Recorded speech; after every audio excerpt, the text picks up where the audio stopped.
You are listening to the Magnetic Marketing Marketing Secret Gold Members Only Podcast. All right, welcome back, everybody. Darren Spindler back with Dan Kennedy. So we are now going to talk about the ultimate marketing plan. So we spent the first part of our day talking all about copy, creating copy and messaging that sells, and now we need to take the copy and put it into some sort of an organized plan or organized effort in order to make sales happen. So Dan, you often will talk about, businesses should have a marketing plan just like they do a business plan, but so few businesses create a marketing plan. Why don't they, and why should they have one? Well, so most businesses create operating plans because they have to. Okay? It isn't even really that they made such a smart decision. It's that we got to have a checklist for this, because I'm tired of telling Barbara when she gets there in the morning, turn the lights on. I keep showing up and she's sitting in the dark, so we got to have a checklist. And well, funny joke on that. I mean, the reality is at our restaurant, the first thing on the list is turn the lights on. yeah, well, I mean, And second is check the dough balls. so so businesses get operating plans assembled out of experience and necessity, and this thing went wrong, so now we create a solution for it, and it all kind of gets put into a plan. Overall business plans, most small businesses create one for the bank. That's really when that happens, and it's not really useful for running the business, and then last, the marketing plan doesn't happen because most business owners, the people here have such a leg up already, because most business owners do not understand they are in the marketing business. They don't get it. If it is explained to them, they don't accept it. And for the most part, that's because if they do understand it, they don't like it and they resent it. All right. So there is this huge attitude of entitlement based on delivery of value, good products, good services, morality, being a good person,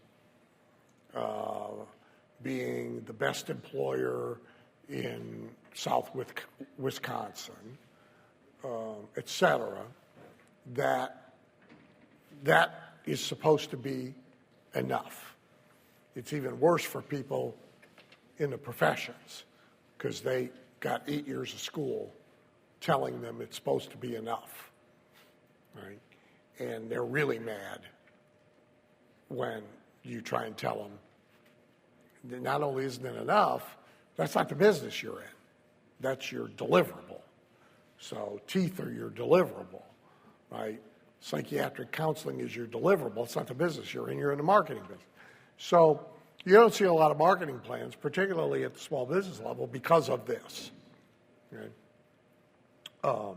Like people buy that book and then stomp around mad for a week if they understand it, because they don't like that answer to their veterinarian practice. It's not what they signed up for. They signed up in their mind, right, to take care of dogs and cats, right? Not to be a marketer. So you don't see a lot of it because of that. When you get past that, then you don't see a lot of it because people aren't forced to do it like they are with an operating system. And yet, see, if you understand you're in the marketing business, and whatever it is that you're delivering, that you're exchanging for money, is your deliverable. No more, no less, but it's just your deliverable, right? and everybody cringes at this whenever it's said in almost any way. So I remember a conversation. Carlton may remember it because we were with the same person in the same place. A longtime professional copywriter. Madder than hell that Halbert stood up on stage and said, you should understand that us copywriters are not in the copywriting business. We're in the self-aggrandizement business. And this guy was deeply insulted that he would lump all copywriters into this horrible characterization, right? Of course, he was broke, and Halbert was only occasionally broke. And so that made him even madder, right? But Halbert was telling the exact truth. So your deliverable is one thing, your business is quite another. And if you accept the fact that you're in the marketing business, then clearly you need a marketing plan. Now, most people think that's like just a calendar and a budget. Right, we're going to lay out the calendar for the year, and there's Easter, so we're going to do an Easter promotion, and there's Halloween, we're going to do a Halloween promotion, and our ad budget for the year is this, and that's a marketing plan. The calendar is part of it. The budget ought not be, because if you do direct marketing, then you don't really want a budget, because a budget is a ceiling on what you're going to do. So if you can turn the money over and turn it over 10 times, why would you stop at 6 because of a preordained budget that I will only spend, he was just up here telling me on a break, financial advisor managed, wrangled the Michigan newspapers, probably in part because of the virus, for, what did you tell me, a full-page ad in all the Michigan newspapers twice a week? Yeah, 10,000. A month. 10 grand a month, 2 full pages, every week. Now, but if you had a preset budget, you might not have the 10,000. Yep. But you'd be an idiot not to take that deal if you could get it at 10,000. What's your average client worth to you in first year? 12,000. Right? So the whole thing has to produce. This is easy math. Has to produce one stinking client a month, right? Say, but if you have a budget, well, we didn't budget for an extra 120 grand a year in newspaper advertising. Well, did you budget for an extra $1.2 million in revenue? See that, right? So true direct response people, we don't think that way. We think, get a sales letter that works, and then mail deliver shit out of it, right? Mortgage your house, sleep on a cot, sell the dog, mail, right? Get an infomercial that works, buy all the time you can buy within a prescribed price range, right? That's a direct response one. So if you understand you're in the marketing business, you need a marketing plan. The alternative, first of all, is, so if in part you're running yourself by checklists, and you're using Napoleon Hill's checklist as one of them, then one of the items on Napoleon Hill's list is organized effort. So a lot of people get the effort part. I mean, there's a lot of people who are broke because they expend no effort. But there's a lot of people who don't do well who do expend a lot of effort. There's a lot of broke people who work a hell of a lot harder than I do. I mean, we walk through that kitchen, right? There's no air conditioning in the kitchen, by the way. So the sweat on your food is free.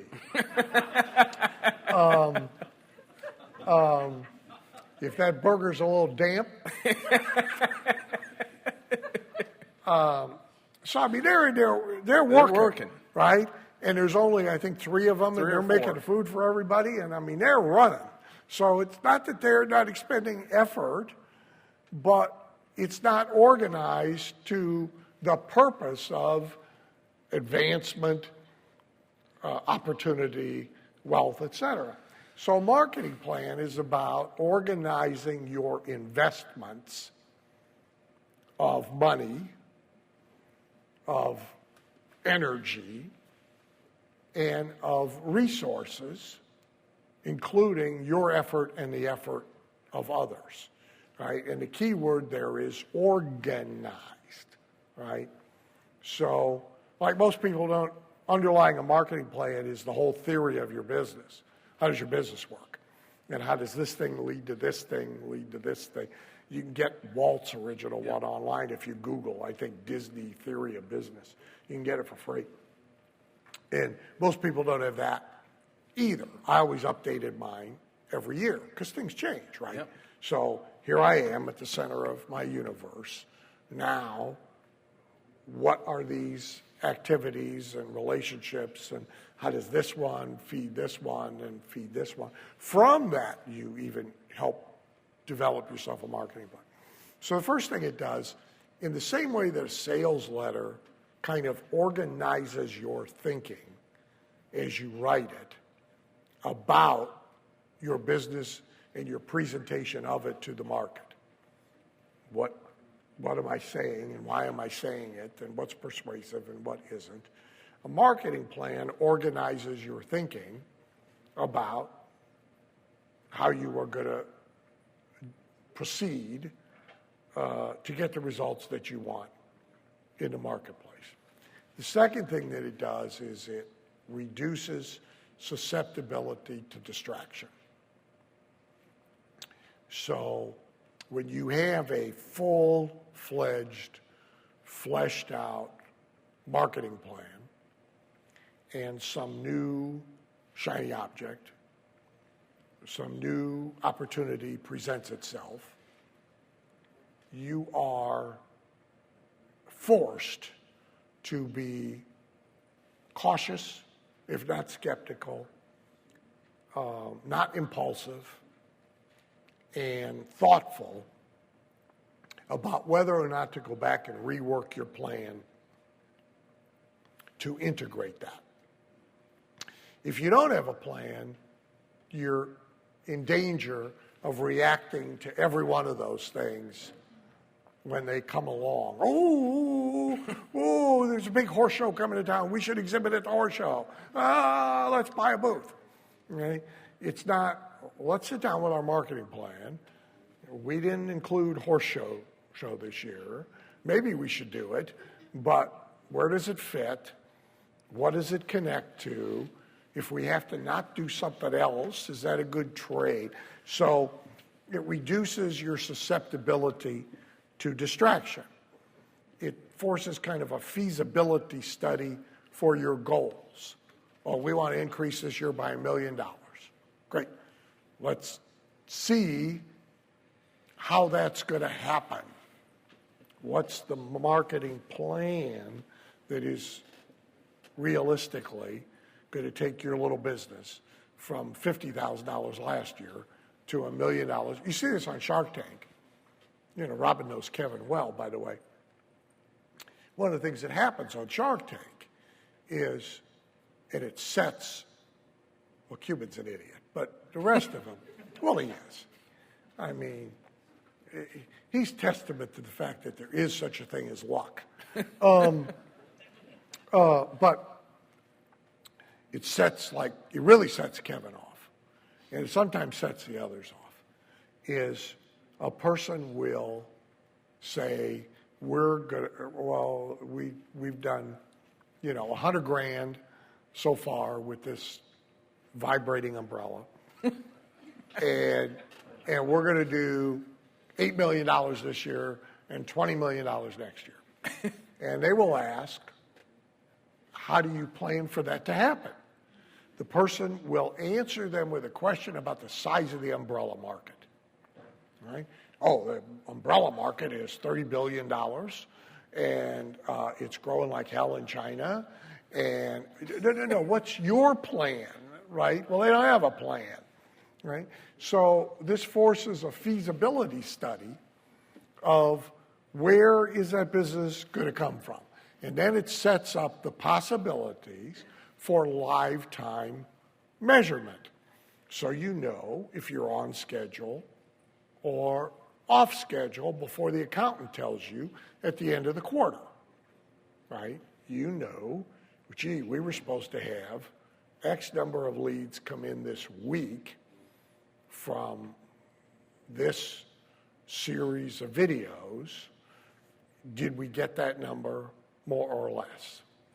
Gee, from conversations, staff with patients, we were supposed to collect 20 referrals because we need 20 every week,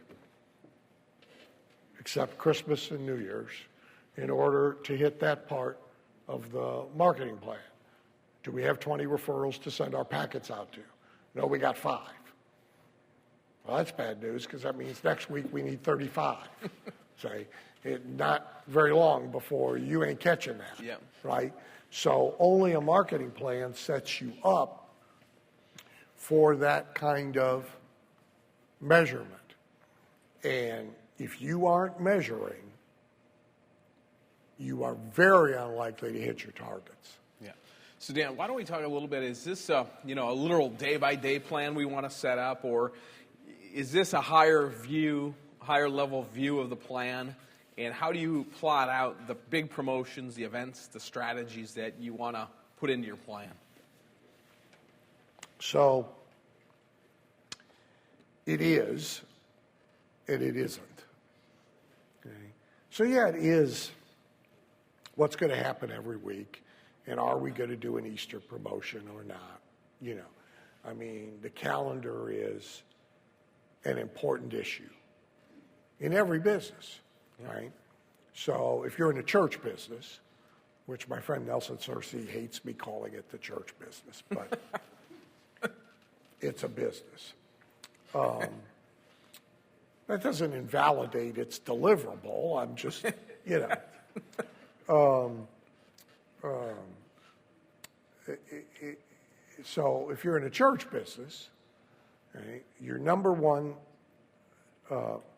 event during the year for opportunity to acquire new parishioners is Easter. More heathens go to church on Easter than any other holiday, and more referrals come to Easter than any other holiday. That means you got to have your act together about Easter. It's going to be a big thing on your calendar for the year, and you're going to have a marketing plan for Easter. How do we get the most number of people there? What do we title the thing so everybody will come? Do we do free gifts? What's our sales letter going to look like to the neighborhood? Are we going to do every door direct mail? Are we going to do radio? Are we going to do a 3-step mailing to our parishioners to bring somebody with tickets? Are we going to go after our lost sheep who have wandered off? Easter's got to be a big deal, right? The second thing on their calendar will be Christmas. That's the second time when more heathens come to church and are brought to church during the year. So that's the second biggest opportunity, which means that is almost a business in itself within the business. And you got to plan for it, and you need a full-scale multimedia before Christmas, during Christmas, after Christmas thing, right? Now you're going to look at the rest of the year, right? And you're going to start picking the third most important and the fourth most important.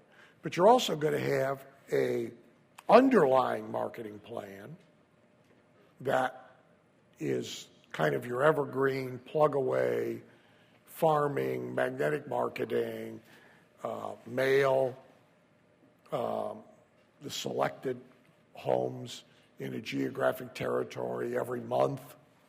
Maybe it looks like a newsletter, maybe it doesn't, but what are we going to do every month to reach out to people and keep telling them we're around and you should come in?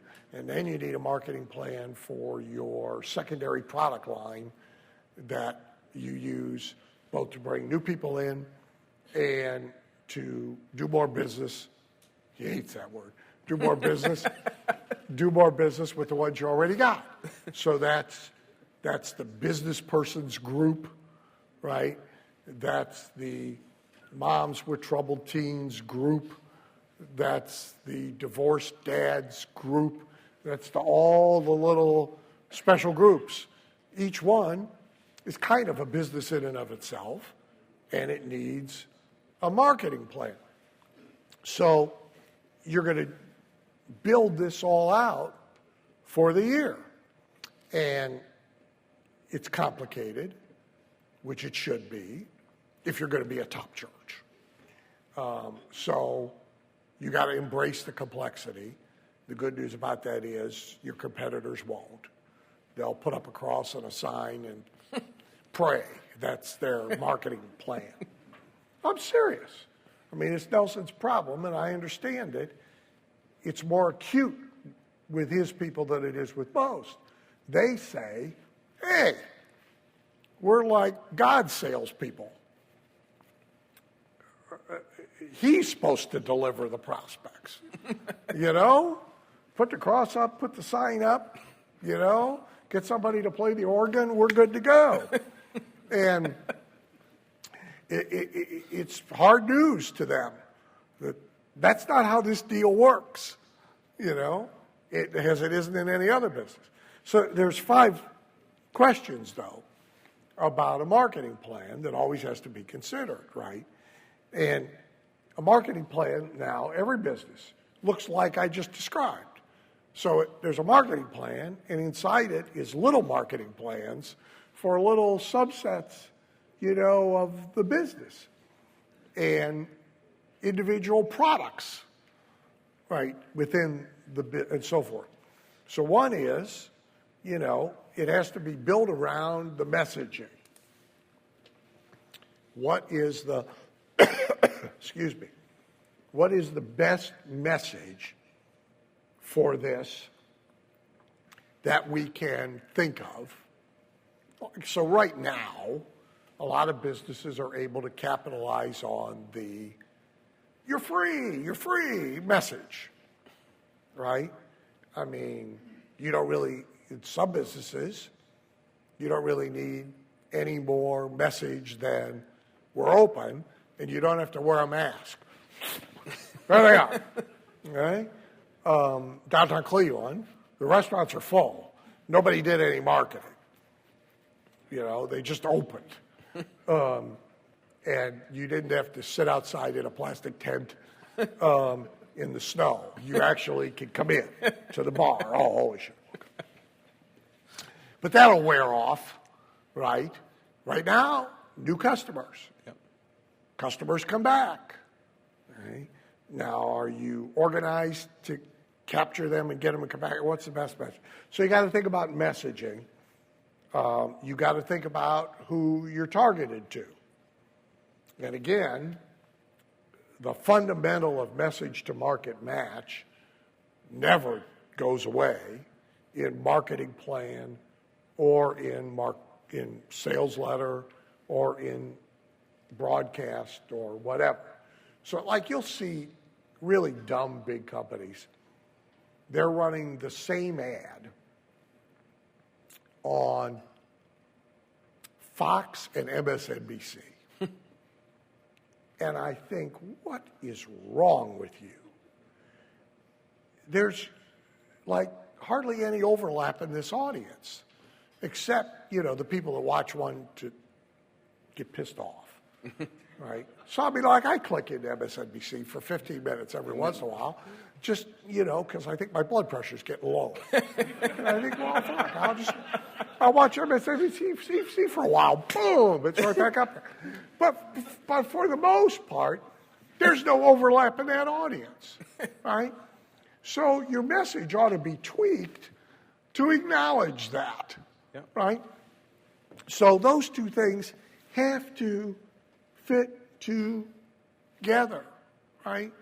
So again, I'll use Nelson as an example. He would tell you, you got a message to the unchurched differently than to the used to be churched. Right? That's two different audiences, right? And you lose power when you don't consider that. So your marketing plan has to include what audience are we going to go to? And now we may be marketing the same thing to all of them, and the plan may be the same. Right? We're going to start with a 5-step lead generation campaign. Then we're going to send them a big package of stuff. Then we're going to drive them to a phone call. Then we're going to get it right. But like Rory Fett, Restaurant Marketing Systems boot camp stuff is laying here. And what I gave you are the generic pieces. Everybody got those. But then, as you well know, the folks that own pizza places, they're a different audience than the people that own steakhouses. And telling them no business is different, that's less effective than pandering and delivering a message that's matched to them. And there's a slight bit of legitimacy to their idea that it's different, right? Yep. So that whole marketing plan for the annual convention included, here's the big generic messaging we're going to do to everybody. Now here's how we're going to deliver it. Now here's how we're going to cut the market up. And how are we going to cut it up? Pizza store owners, high-end sit-down, Asian, Chinese, Japanese restaurant, Korean, etc. Italian. Okay, so I think we had 8 or 9. I don't remember now. So you now cut it up that way, right? And now you look at it and you say to yourself, okay, so now what are the specific pieces, specific messages we're going to deliver just to the Italian restaurant owners? And we're either not going to deliver that at all to the steakhouse guys, or it's going to be the 6th thing we say to the steakhouse guys, and it's going to be the first thing we say to the sit-down Italian guys, and that's all part of your plan, right? So those are 2 questions: is messaging and targeting. Then your marketing plan has to incorporate now, how do we reach them? In some cases, that, for example, something like a conference, I often design 3 waves of reach. Here's what we're going to do, and we're going to call it our early bird campaign to people who know us. And we'll go so far as to say, we don't even know everything that's going to happen. We know this is going to happen, and we know this is going to happen. We don't even know everything we're going to do. But it's going to be cool, and you know it's going to be cool because you know us. And if you sign up on that basis so we don't have to send you all the other stuff, you can save X and so it's your campaign. Then you got the main campaign. Then you got the campaign you hope you don't have to use. But you got it ready. You've at least schemed it if you haven't built it. So what happens if by this date we should have been at 300 and we're at 100? When does the campaign we hoped we never had to use kick in? For events, that would be stuff like the driving distance letter, usually with a gas card, $25 worth of gas, or a little Matchbox car or whatever, and it would only go to people within a day's drive of the location of the event, and we say, hey, you dummy, you could drive over here, that's how close we are to you, and people are coming from Japan, you should be ashamed of yourself. And so there's that campaign. There's the bid. Okay, you don't like the price? Bid. And we're going to take the 10 highest bids, whatever they are, and let people in. There's the pay us what you think it was worth afterwards campaign. I mean, I've used them all. Are we going to put telesharks on the phones? Are we not going to put telesharks? So there's the third thing of what happens if we're in trouble, right? And you really have now 3 marketing plans, right? And they all involve how are we going to reach them? Are we going to mail? Are we going to FedEx? Are we going to send messengers? Are we going to FedEx the A part of the list, priority mail the B part of the list, and only mail the C part of the list, and only email the D part of the list, right? There's an issue often, who's more important to have, like here, lifers or somebody that's never been to an event before? And now how do you weight the money into the deliverables to get whichever one you want, right? The fourth thing about a marketing plan is the issue of effectiveness and efficiency, okay? So there's always the question of realistically, what can you get done? And I've always had this issue as a consultant and a copywriter with clients. There's no point in me creating strategy or stuff that I know this person or this company does not have the bandwidth or the discipline or the brains to implement, right? It's pointless.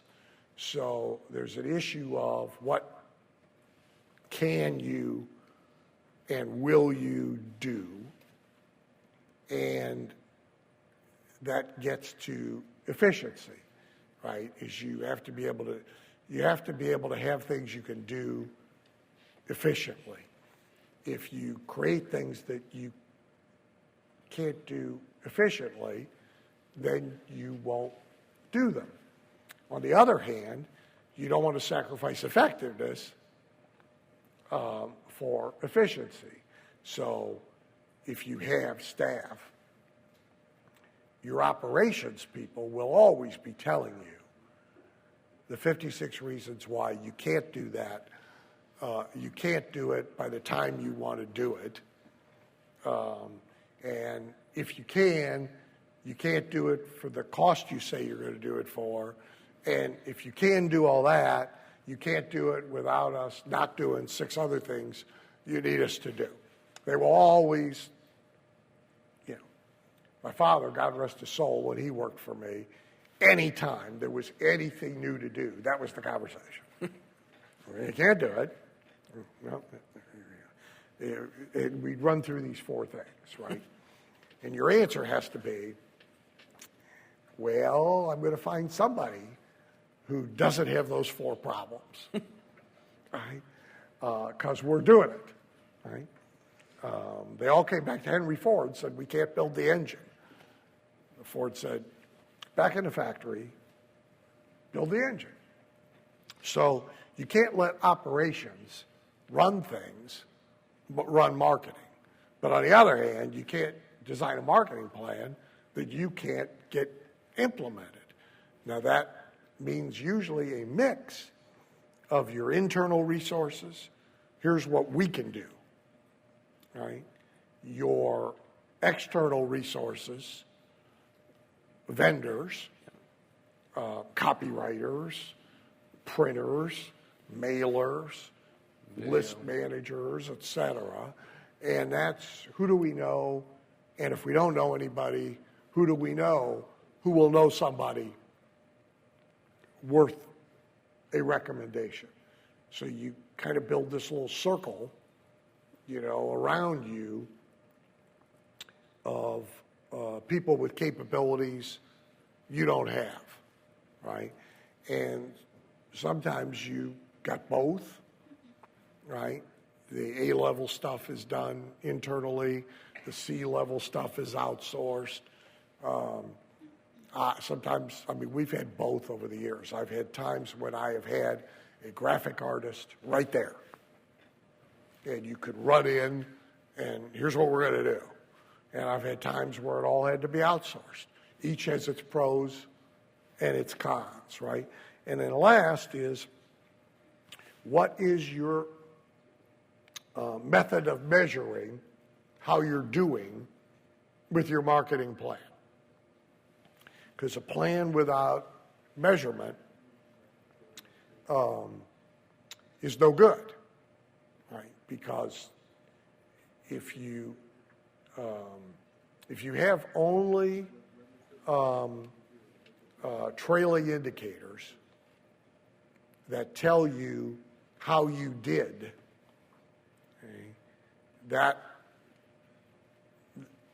that's why the head coach is there for the whole game. Okay? He doesn't show up, start everybody, and come back at the end of the game to find out how we did.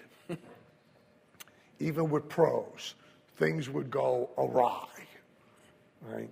No, he's there making adjustments, minute by minute, play by play, moving this guy over here, benching this guy.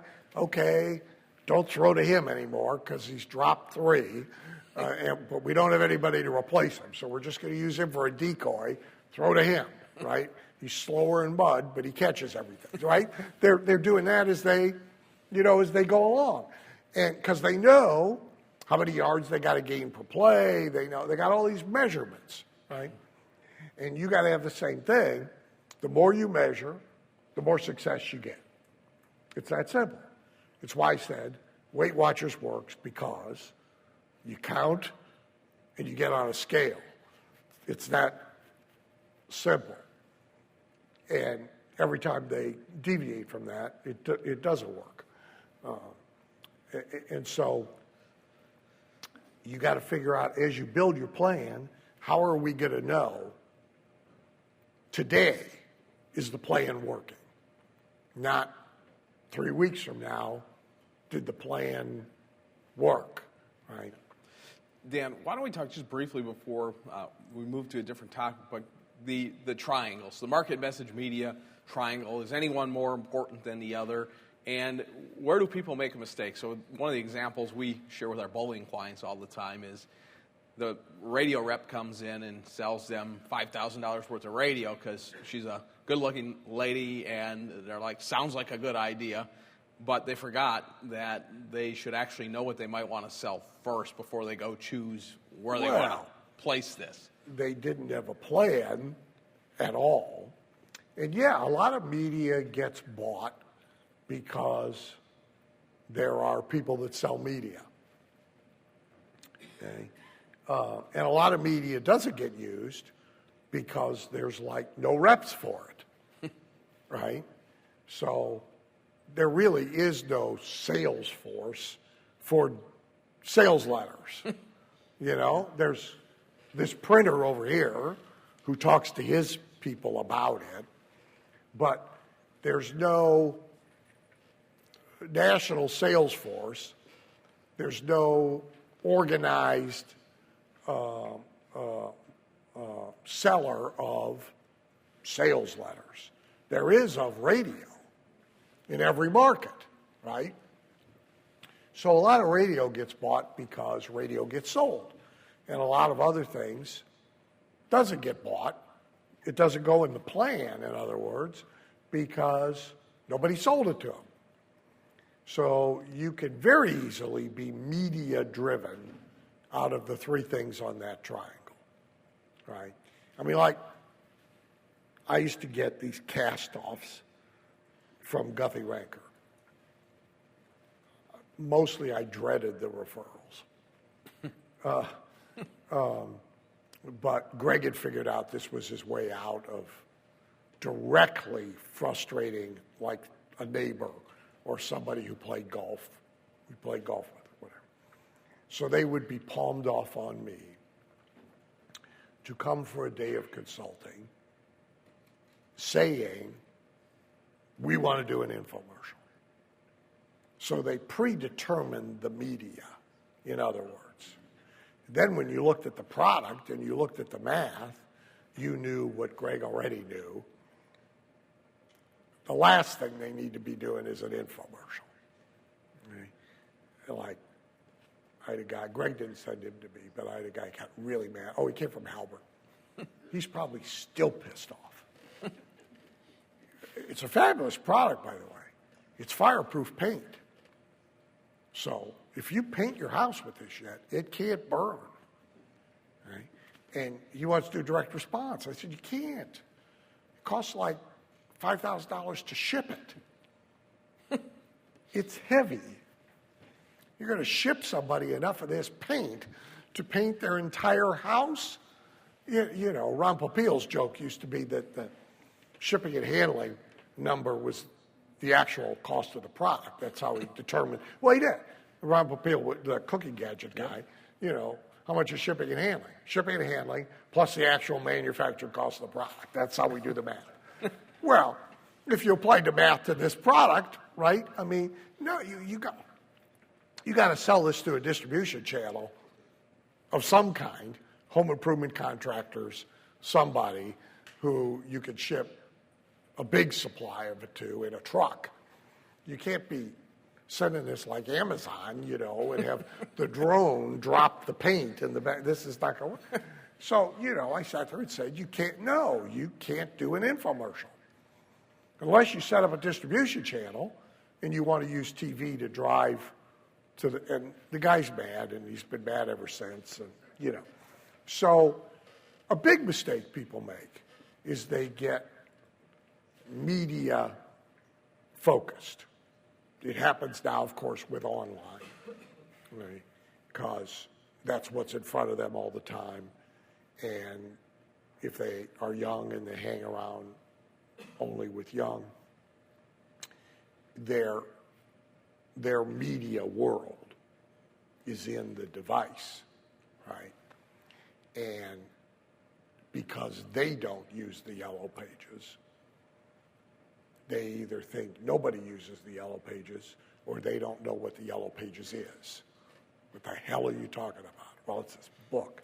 They drop it off in the driveway, and they, you know, at a certain age level, they look at you like you're nuts. We just found a thick yellow pages from the 1980s at the condo I just bought, and Marco and Molly on the team happened to be at the condo working a couple days, and Molly, here's the this is here. It's this thick.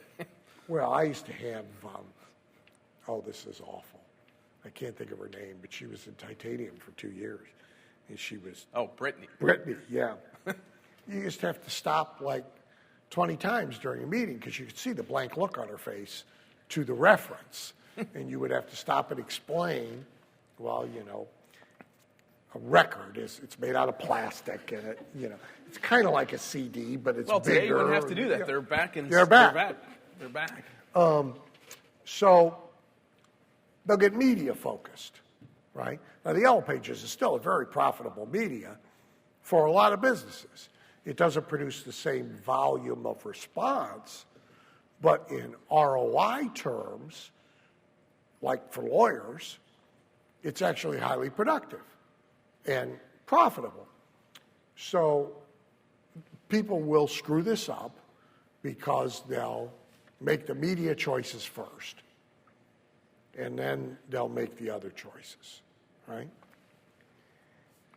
Your media has to be mostly driven by your chosen market. So this is about how do they buy? How do they prefer to buy? How do they see, like, you run a preview seminar. I used to do it all the time. Free evening preview seminar for dentists and chiropractors. We started at 7 o'clock at night, right? And told them it was 7 to 9, and we really went 7 to 9:30. That gave them time to finish the office, grab something to eat, get to the meeting.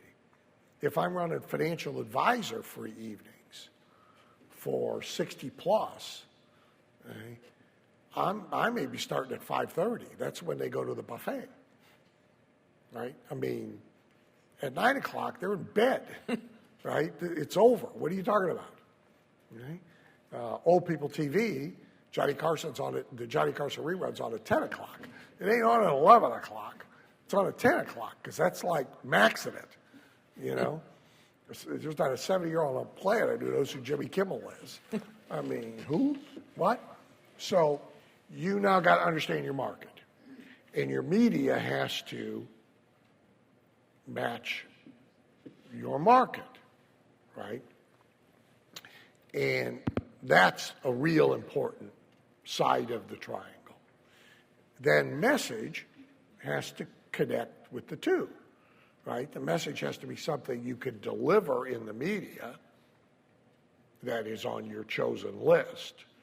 So, for example, if it takes 28 minutes to explain this product to you, I can't use 1-minute spots because do not match. I might be able to use a 1-minute spot just to get a hand raised to then deliver 28 minutes somehow. So your media has to match with your message, and they have to match with the market. And I mean, look, if you're going to market to Seventh-day Adventists, what day can't you have a meeting? Right? When I was a kid, Greg, are you still here? Yep. I don't know if I've ever told you. When I was a kid, when my dad had owners, racehorses, we had an owner, 2 horses, and 2 good ones. They would then have raced normally on Saturday night at Northfield. And he was a Seventh-day Adventist. Therefore, he thought his horses were Seventh-day Adventists. I mean, this argument was going on in the barn. No. No, the horse's name is, Irish Prince. No, he's Catholic. I swear to you, he's Catholic. We can race the horse. You won't go to hell, but he needs to race Saturday night. That's where the money is. Oh, no, we can't race this horse on Saturday night.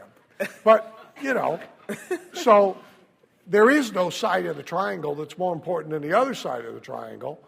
They all got to fit together. Yeah.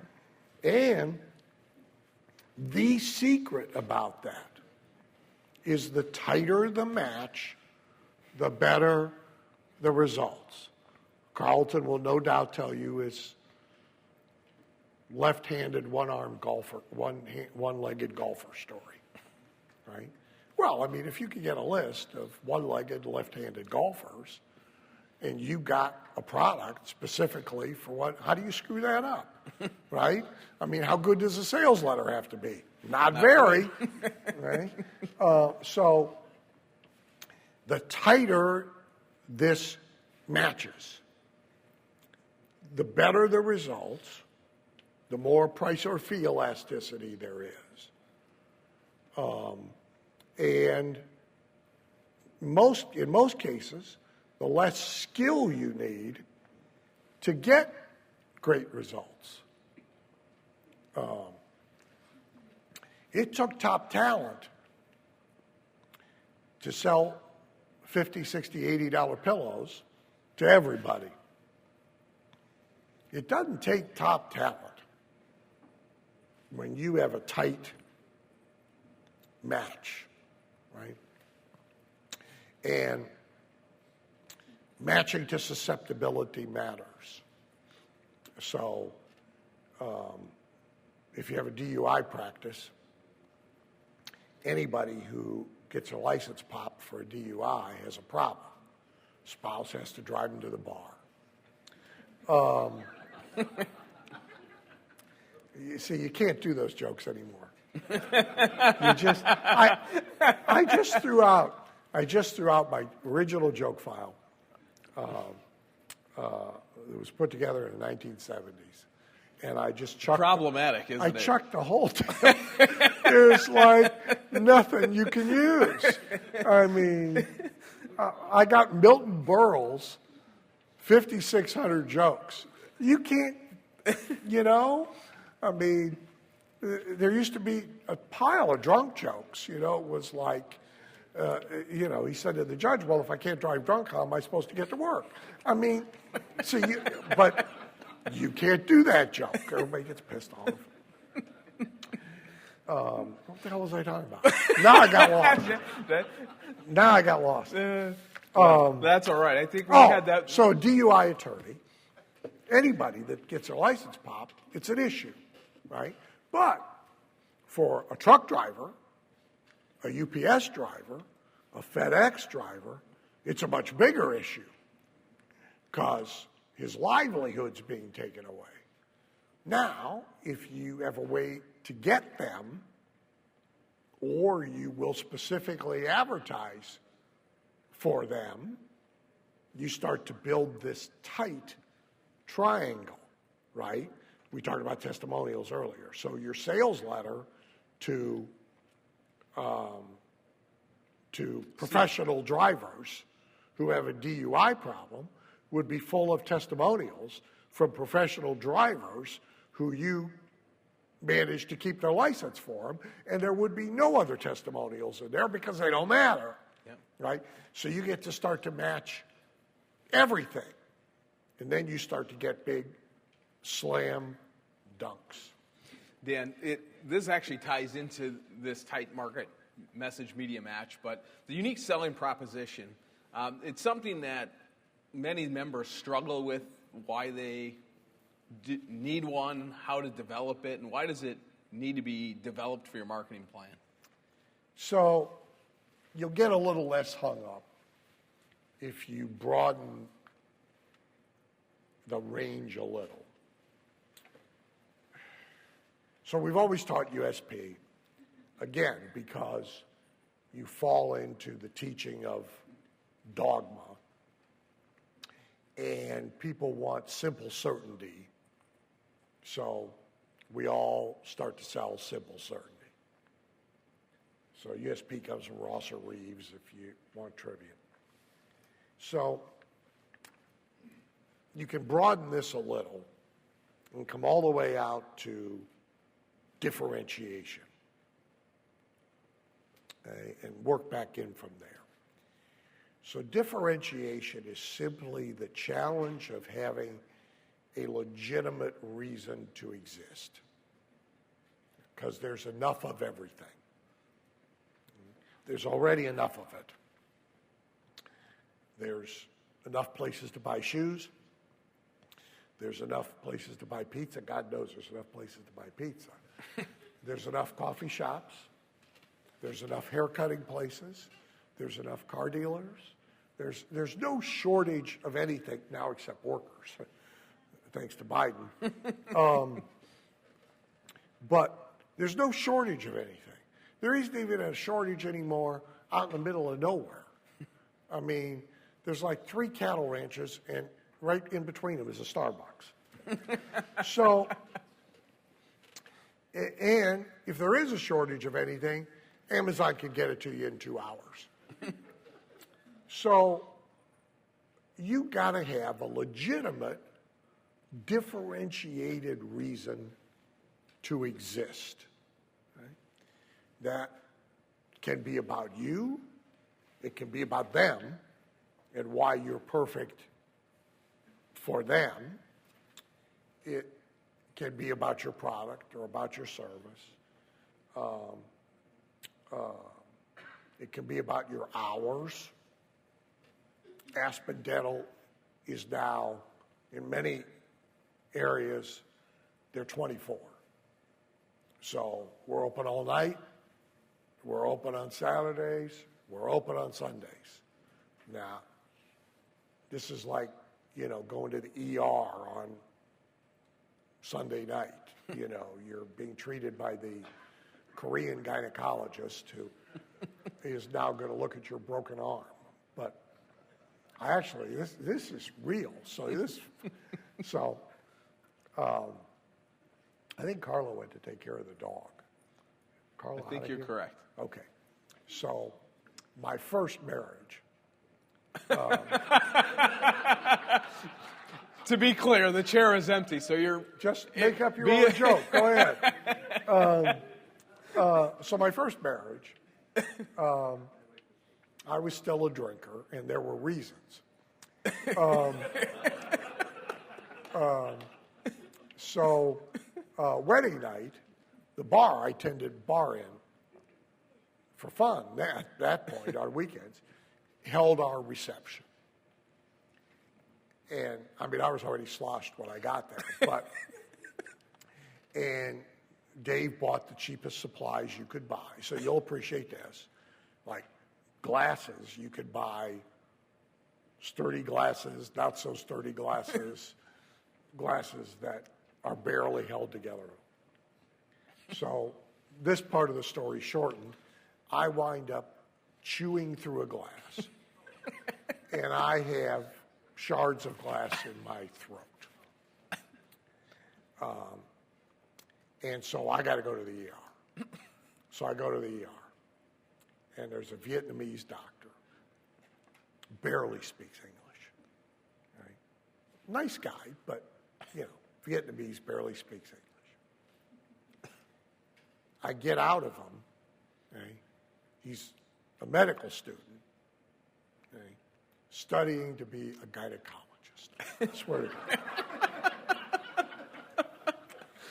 He's in my throat, getting glass out, This was a sign.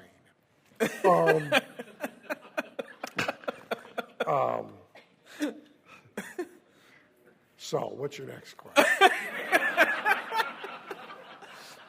So let's talk a little bit about one of the secret weapons is being clearly understood. So, there's 5 steps to a buying decision. Why don't we chat a little bit about those 5? So as an overarching comment, almost everybody errs because of the familiarity of what they do to them, right? So they're not clearly understood when they think, well, everybody knows that. And no, everybody doesn't. So you got to get that out of the way, right? You want to take no understanding for granted. Better, so like I tell the dentist and the chiropractors, you still need a little map in your sales letter, your coupon, your brochure that shows where you are and shows that you're behind the pancake house, because everybody knows where the pancake house is. Yes, yeah. I know there's goddamn GPS. Don't tell me there's GPS. I understand there's GPS, but people like to know where you are referenced to common places they go in town. So having said that, there's 5 basic steps to a decision, right? So number 1, somebody has to have awareness of a need, or a desire, or both, right? So like you probably don't have, and the business is a shadow of its former self. But so how many of you have smoke detectors in your house? You have to tell me. It should be everybody. Most of the crowd. It should be everybody. It's pretty right? much most of the crowd. I wouldn't say everybody, but maybe a few just lazy. All right. How many of you have heat detectors? Tell me about the hands. About 10%. Really? So somebody that's got heats, when did you get them and how did you get them? Why do you have them? Huh? Oh, they came with the house. Okay. So, but hardly anybody has heats. There's a reason for that, is that the heat sales force kind of dried up and most people don't know they need them. Right? They don't have an awareness of need. So let me give you some quick information. If you walk around here and look up, you're going to see a sprinkler system. And at the end of the sprinklers, there's going to be a little doohickey. Yep. okay? And that pops off, and the sprinklers come on and flood this place if there's a fire, okay? That's what they're there for. They're not activated by smoke detectors. They're not hooked to the smoke detectors. They're heat detectors. Well, they might go off in the kitchen. Because my first wife knew when dinner was done when the smoke detector went off.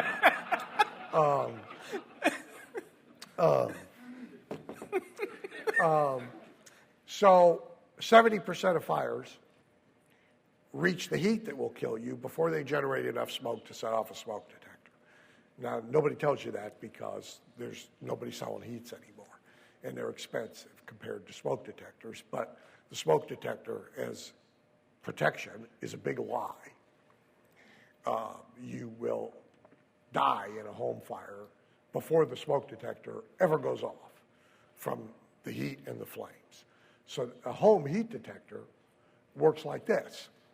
It's got the same little doohickey on the end, but when the heat causes it to go off, it pops off, and it was connected to a coiled metal spring inside a metal can. That's what a heat detector is. And now it unwinds and bangs like hell. It's a great high-tech device. It bangs like hell against the can, and it wakes you up. And they're like $800 a piece. So you don't have a heat because nobody has made you aware of the fact that you're less than 50% protected by your smoke detectors. So if you don't have awareness of that need, you're not going to buy a heat. Nobody's going to sell you a heat detector. Okay, so the first step is you got to be aware of need or desire. If you sell fruit and vegetable-based nutritional supplements like the one on TV, or like Nutrilite from Amway, which is what I eat, you can't sell that unless you make people aware of the fact that the soil is depleted and you can eat all the vegetables you want, but you're only getting about 20% of the nutritional value from them that you should because we've ruined all our soil. Okay? Well, if I don't tell you that story, say, what do you need a vegetable pill for? I eat vegetables. I have salad every day, right? So that's the first step, right? Then you got to get people to fundamentally accept the category of thing that meets the need or the desire, right? So if you're aware that you are one step away from burnout and quitting your job and growing a David Letterman beard and disappearing into the woods, never to return again, and you're aware that you need a vacation. Now, whoever's going to start to win that argument has to convince you that their category of vacation is the best answer for you. Cruise, trip to the islands, trip to the mountains, vacation with a social activities director and a ton of stuff to do, or a vacation where everybody's going to leave you the hell alone. What type of thing answers your need or desire? We had a longtime member, he was a coaching group of mine for many years, who was in the Russian brides business for American men at a high price level. The awareness of the need was like third divorce. And the sweet spot guys were long-haul truck drivers, so that's number one. I won't go through the whole thing for the sake of time, but so the first step is they decided they could easily be convinced that they needed something other than an American woman, because they're all the same and they're unmanageable. And, well, thank God from your standpoint. This is a matter of perspective. So then, now what's the solution to that? Well, it could be celibacy. It could be change your gender identity. It could be, it could be move to another country. It could be Japanese. It could be, so now he's got to narrow them a little to, the answer is a foreign bride who hasn't been ruined by America. And the best of those are Russians, and here's why, right? And then your third thing then is that you're the best source of this category of thing that meets the need or desire. Now, a lot of people screw this up because they're on number 3 before they've done number 1 or number 2. They assume it, right?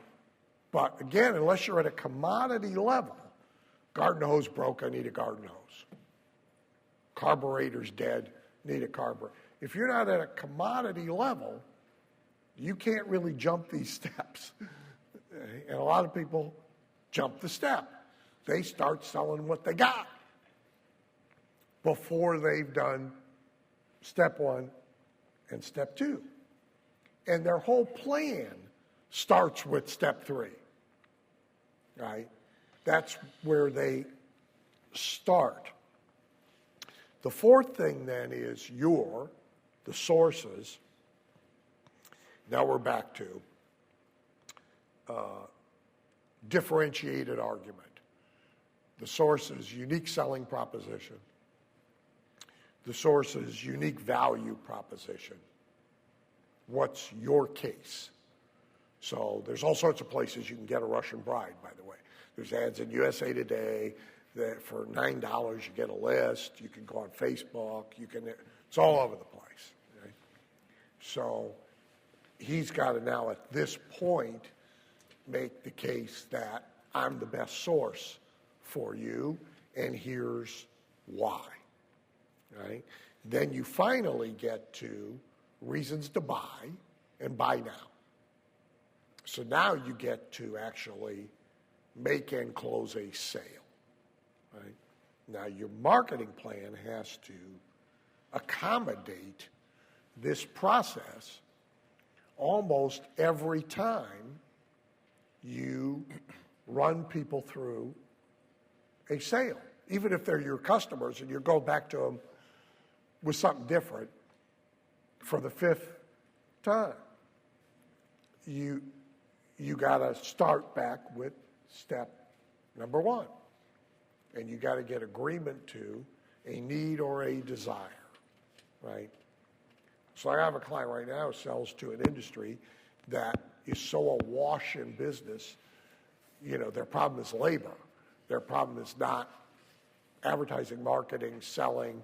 People are standing outside the doors banging on them with bags of money. So trying to sell them marketing, tough, because they won't agree to number 1. I don't need it.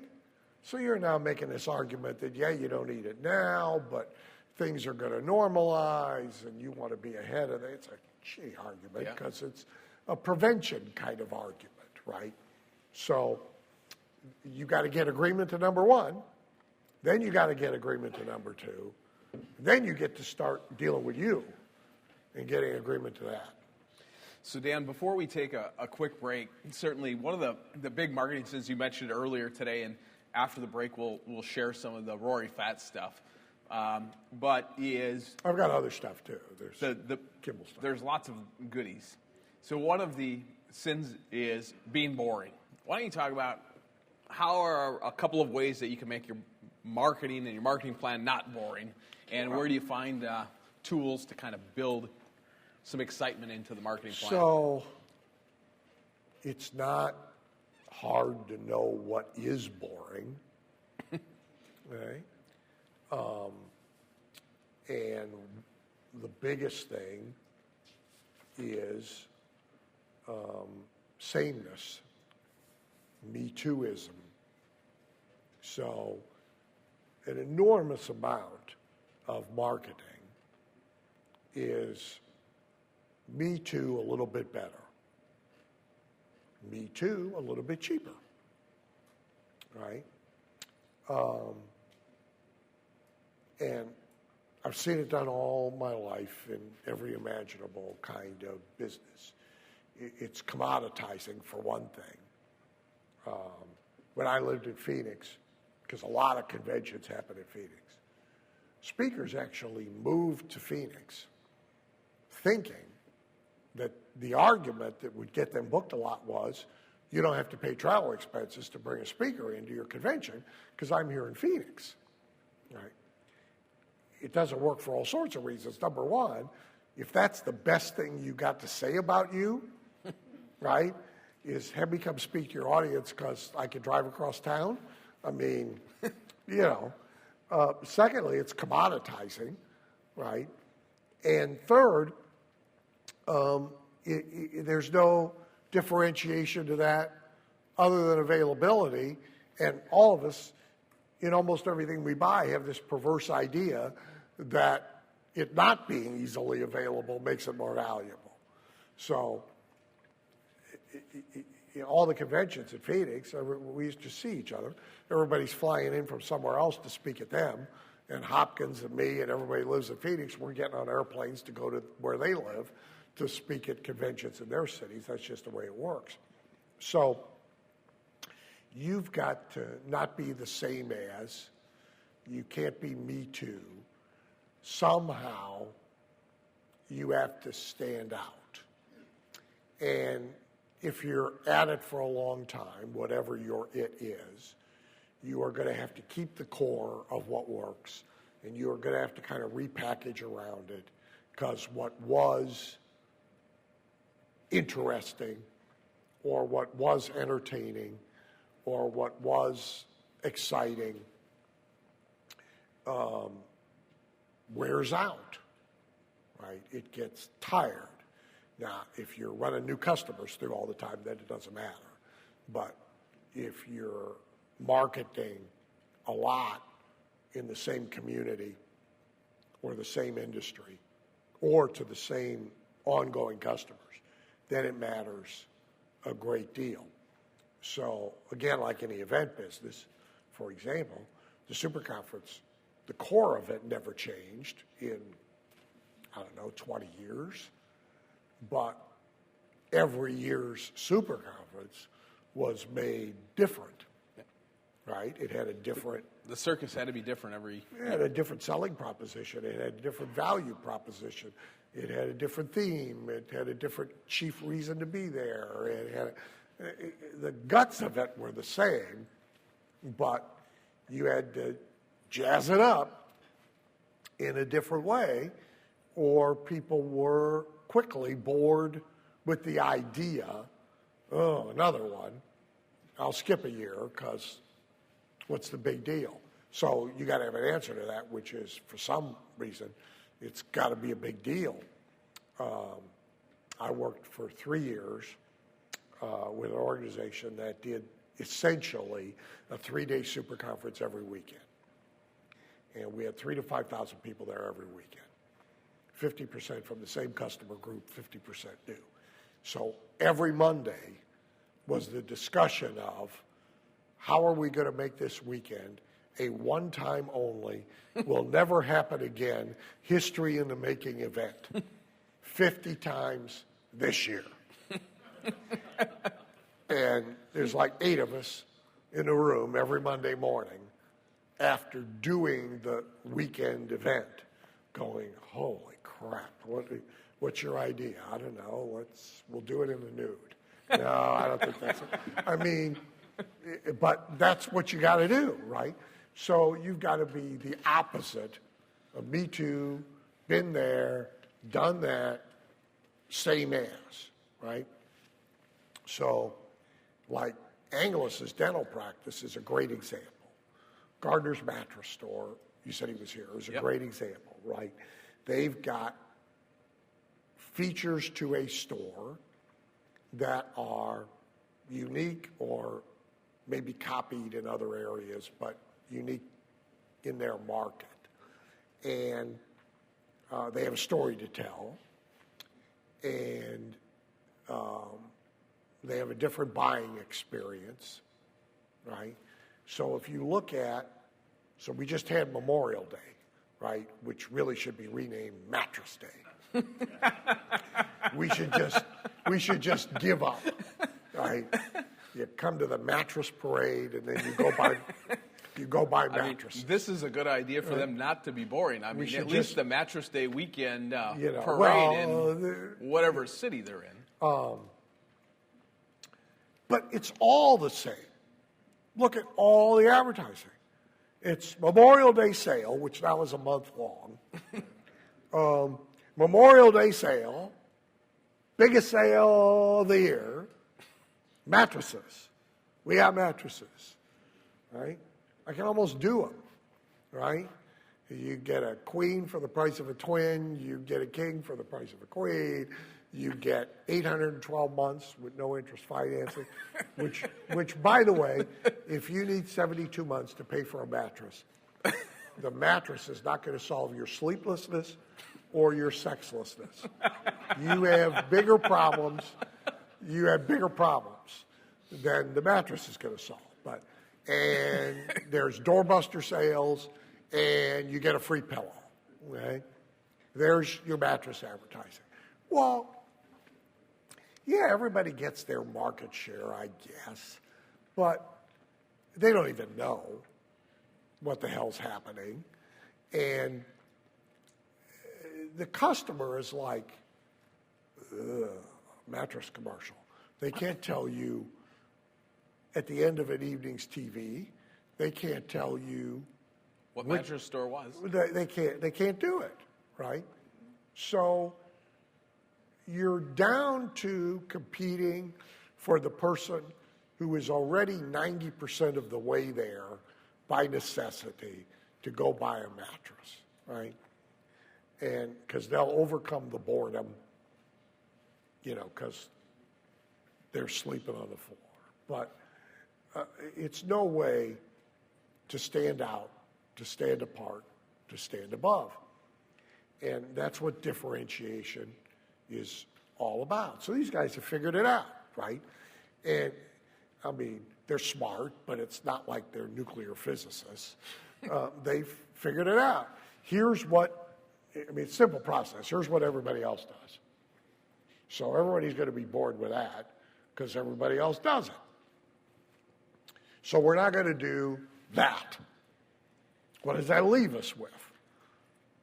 Now, if we're not going to do any of that, what are we going to do? Yep. Right?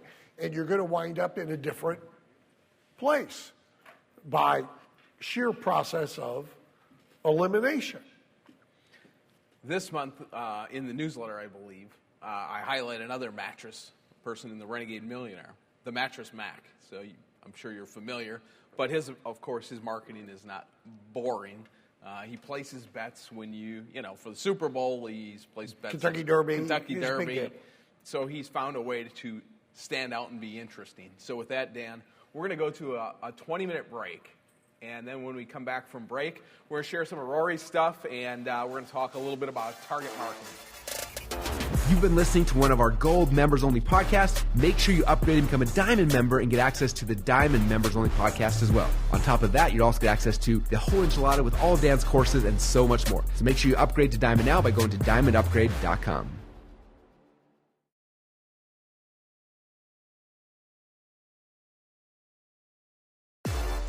You are listening to the Magnetic Marketing Secret Gold Members Only podcast. Okay, I know what some of you guys are thinking right now. Is that really Russell on stage? I don't think I've ever seen him wear a suit jacket before.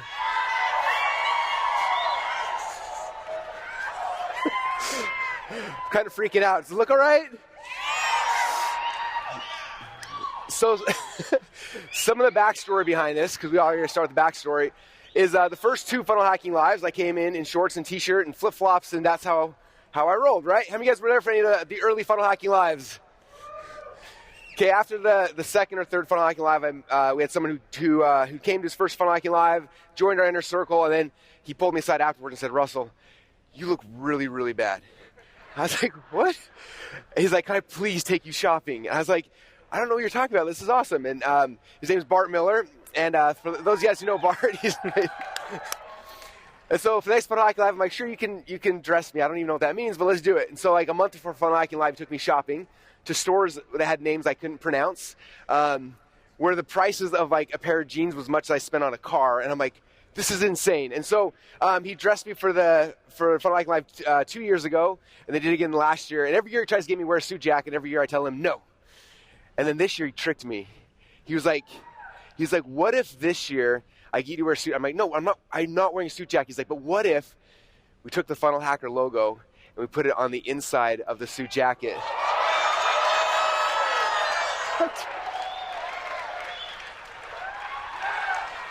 So I was like, if you can do that, I'll wear a suit jacket. And I'm here today wearing a suit jacket. So this may be the only time you see this happen. Bart said we should start a clothing line selling these jackets. If we were to buy a Funnel Hacker jacket if we started our own clothing line. All right, maybe there'll be a funnel for that in the future. Anyway, I'm so excited to be here. This whole, I can't believe it's been 2 days. How many of you guys have had like the most amazing experience over the last 2 days? How many of you guys feel slightly overwhelmed? It's good. It's a good feeling. You know, I value all of your guys' time very, very highly. I think I value people's time more than probably almost anyone on this planet because I know how valuable my time is. Every second that I'm out with my kids, I want to make sure I'm maximizing with other things that are insanely valuable. Otherwise, I want to be with them. And so when I'm putting on something like this and putting it together, I'm like, I want to make sure that we give in so much value that like it just more than people can even handle. And so that's where the whole hashtag over-deliver keeps coming from. Like we want to over-deliver. And I know sometimes we give so much, it's like it's overwhelming, and that's okay. Don't freak out about that. Your job right now over this weekend is not to try to understand and grab and absorb everything.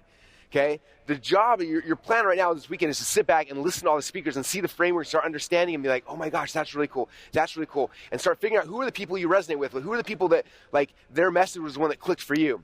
Okay? Because some of you guys, like, when I speak, you're like, I get what Russell says. And some of you guys are like, that guy talks way too fast. I have no idea what he's talking about. Right? It's been interesting throughout the event as each speaker speaks. Each speaker's had effect on different segments of the audience. It's really fascinating. I had some people who were like, Rachel Peterson was the best presenter I've ever heard. Other people like, Gabe's presentation was the best ever. And everyone's got different presentations that they resonate with. And so look for that, because your goal is not trying to capture everything here today and then go back and implement all the things. It's to listen to all the things, have all the stuff come at you and be like, oh, that's a piece I need. That's a good piece I need. Okay, overwhelm comes when you try to do all the things you're learning. That's not the goal. The goal is to give you a palette of here's all the stuff that you can be learning, all the stuff that's happening. And then for you to look at that and say, okay, that piece makes sense for me and my business right now. Oh, that piece right here makes a lot of sense. Okay? And so look at it in that way. You don't have to absorb and capture everything. In fact, if you do, you're going to be drowning under the weight of it all, right? It's listening for the pieces. And so some of you guys are in the spot right now where you've got a funnel that's working and you're like, I need more traffic. Okay, so this presentation is all about traffic, and that's the goal. Like this is the thing for you to be grabbing onto. Some of you guys aren't ready for traffic yet, and that's okay. I still want you to hear this presentation so you can listen to it, so you can start understanding the principles. So when your funnel's done, you're like, okay, now I'm at this point in my business where I'm ready to do the traffic thing. I'm going to go back and start trying to figure that part out. Okay, but don't stress out like I have to memorize all these things right now. That's not the way it works. It's not college where you have to like memorize everything and regurgitate it 2 weeks later on a test. This is you as the entrepreneur, you start understanding the frameworks. Hey, there's a framework for this, a framework for this. Start understanding all the pieces, and then when you're ready and prepared for that piece, then you go deep into it. Okay, that's why I'm such a big believer in getting the recordings from the event, because like some of you guys, it's gonna be like 3 months from now, your funnel's done. You're like, okay, now I want to go deeper in traffic. Let me go back and watch Julius's presentation and Russell's presentation and start figuring out those pieces and getting deeper into it. Okay. All right, so that's kind of my preface. Everyone by day 3 starts getting that feeling sometimes of just like, whew, there's a lot. And I don't want you guys to get overwhelmed. I want you to be excited by that, knowing there's so much to do, so much excitement, so many things you get to learn and experience and do and figure out. It's what makes this job and this business so much fun. All right. So I don't know if you guys heard or not, but over the last year or so, I've been working on a secret project. I'm working on a new book. How many of you guys have heard about this new book? Okay, so here's the story. So I started writing the book, Traffic Secrets, almost 2 years ago now. And I do what I always encourage you guys to do. It's like, before you go and create something, it's like you're testing your material, right? So I started going to events. I would talk about traffic. I would do podcasts about it. I would do Facebook Lives. I started testing out this material and seeing what things landed, what things didn't land.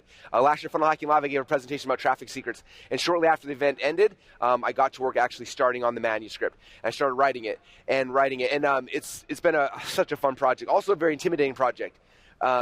Traffic is one of the things that changes the most in the industry. And I was like, how do I write a book that's going to be evergreen for forever without talking about things that are going to be obsolete by the time this thing goes to print? And so that was a big undertaking. It took me almost a full year to get the book done. And when the book got done, we got our publisher, and they said, hey, do you want to do this as a hardbound book? And I was like, yes, that would be insanely cool to have a hardbound book. And I was like, wait, if we have that book hardbound, I want all the books hardbound. And so we had a different publisher for the first two books of the paperback editions. And so I went back and I bought the rights back from them. And I said, and I asked the new publisher, Hay House, I said, hey, will you guys be willing to republish these books all as hardbounds? And they're like, yeah, that'd be cool. I was like, then we could do a box set. It would be like Harry Potter. It'd be amazing. And I was like freaking out. It's like, cool, yeah, you could totally do that. And so we're getting down with Traffic Secrets. And then I sent the manuscript to them and all the artwork and stuff. And they said, now send us the stuff for the other books. And I was like, well, I have a question. Now that I have a little window, can I edit a couple chapters and add in a couple stories and stuff, and just before I give it to you, they're like, oh sure, yeah, just don't do too much. I'm like, okay, no worries. So I got the whole manuscript and I started reading first the .com Secrets book. I started reading it, and I was like 2 chapters in. I was like, oh my gosh, I sucked at writing books 5 years ago. I was like, I didn't tell stories very well. I was so frustrated. I was like, oh my gosh. And there's a lesson behind this. The lesson is that Russell 5 years ago sucked at writing books, but guess what Russell 5 years ago still did? Wrote a book, right? So I'm going through the book and I'm like, this is not as good as it could be or it should be. And I'm gonna make my little edits, but then I'm gonna see how deep it goes. And so the book started out at 58,000 words. I ended up deleting over 30,000 words and ended up at 94,000 words when all was said and done. So that's the new .com Secrets book. And then I slipped it to the publisher. I'm like, here's the book with a couple edits. She's like, how much of it is edited? I was like, all the pages with words on it are new. Sorry. And then you can do the same thing for the Expert Secrets book. I'm like, no, there's no way. I wrote that 2 years ago. I'm sure it's almost perfect. I'm like, okay, cool, because we don't have time to get all these things done in time. I'm like, cool. So I get the Expert Secrets transcript. I start reading it, and about chapter 2, I'm like, this book is not very good. Oh my gosh. I'm like, well, they're editing the other books right now. They have no idea what I'm doing, so I'm just going to go deep into this hole and start working on it. And so the Expert Secrets book started at 60,000 words. I ended up deleting, I think, 35,000 words, and it also ended up, I think, 88,000 words or something like that. So it got kind of big. And then while we're in the process, I was like, wouldn't it be cool if there was a companion book that we could use that somebody could go through while they were working on going through the 3 books in order? And that was an idea. And then Joy Anderson took this idea and worked on this project that ended up being a 650-page workbook to go with the 3 books. Which is insane. So give Joy a huge round of applause. Now, unfortunately, I don't have all the books for you guys here today, but I told the publisher, I was like, is there any way you can print one copy of the books in the boxes so I can show everybody at Funnel Hacking Live? And they told me no. They said that'd be way too expensive. They said literally it's going to cost you $5,000 to print a one-off book of each one. So it's like $20,000 to be able to show it to everybody. I was like, I really want to show it to everybody. So I wrote a check and I got the first copy of the box set. Do you guys want to see it? Okay, here we go. Oh!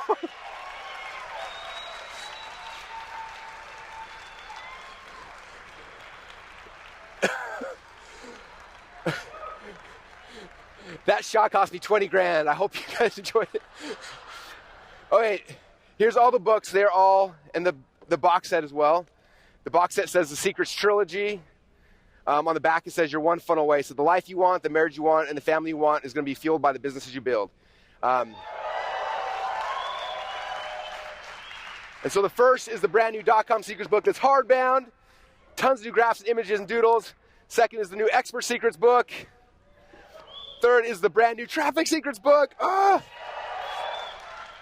And then the last one is the Unlock the Secrets workbook. You have a chance to go through as you're going through these books. So when these, thank you.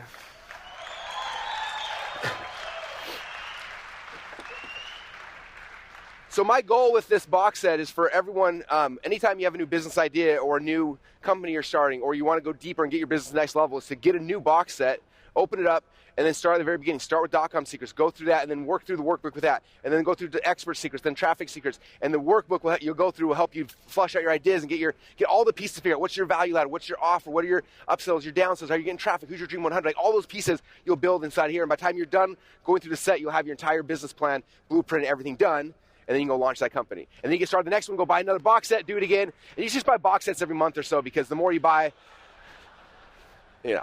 makes me feel better about myself. So my status goes up, right?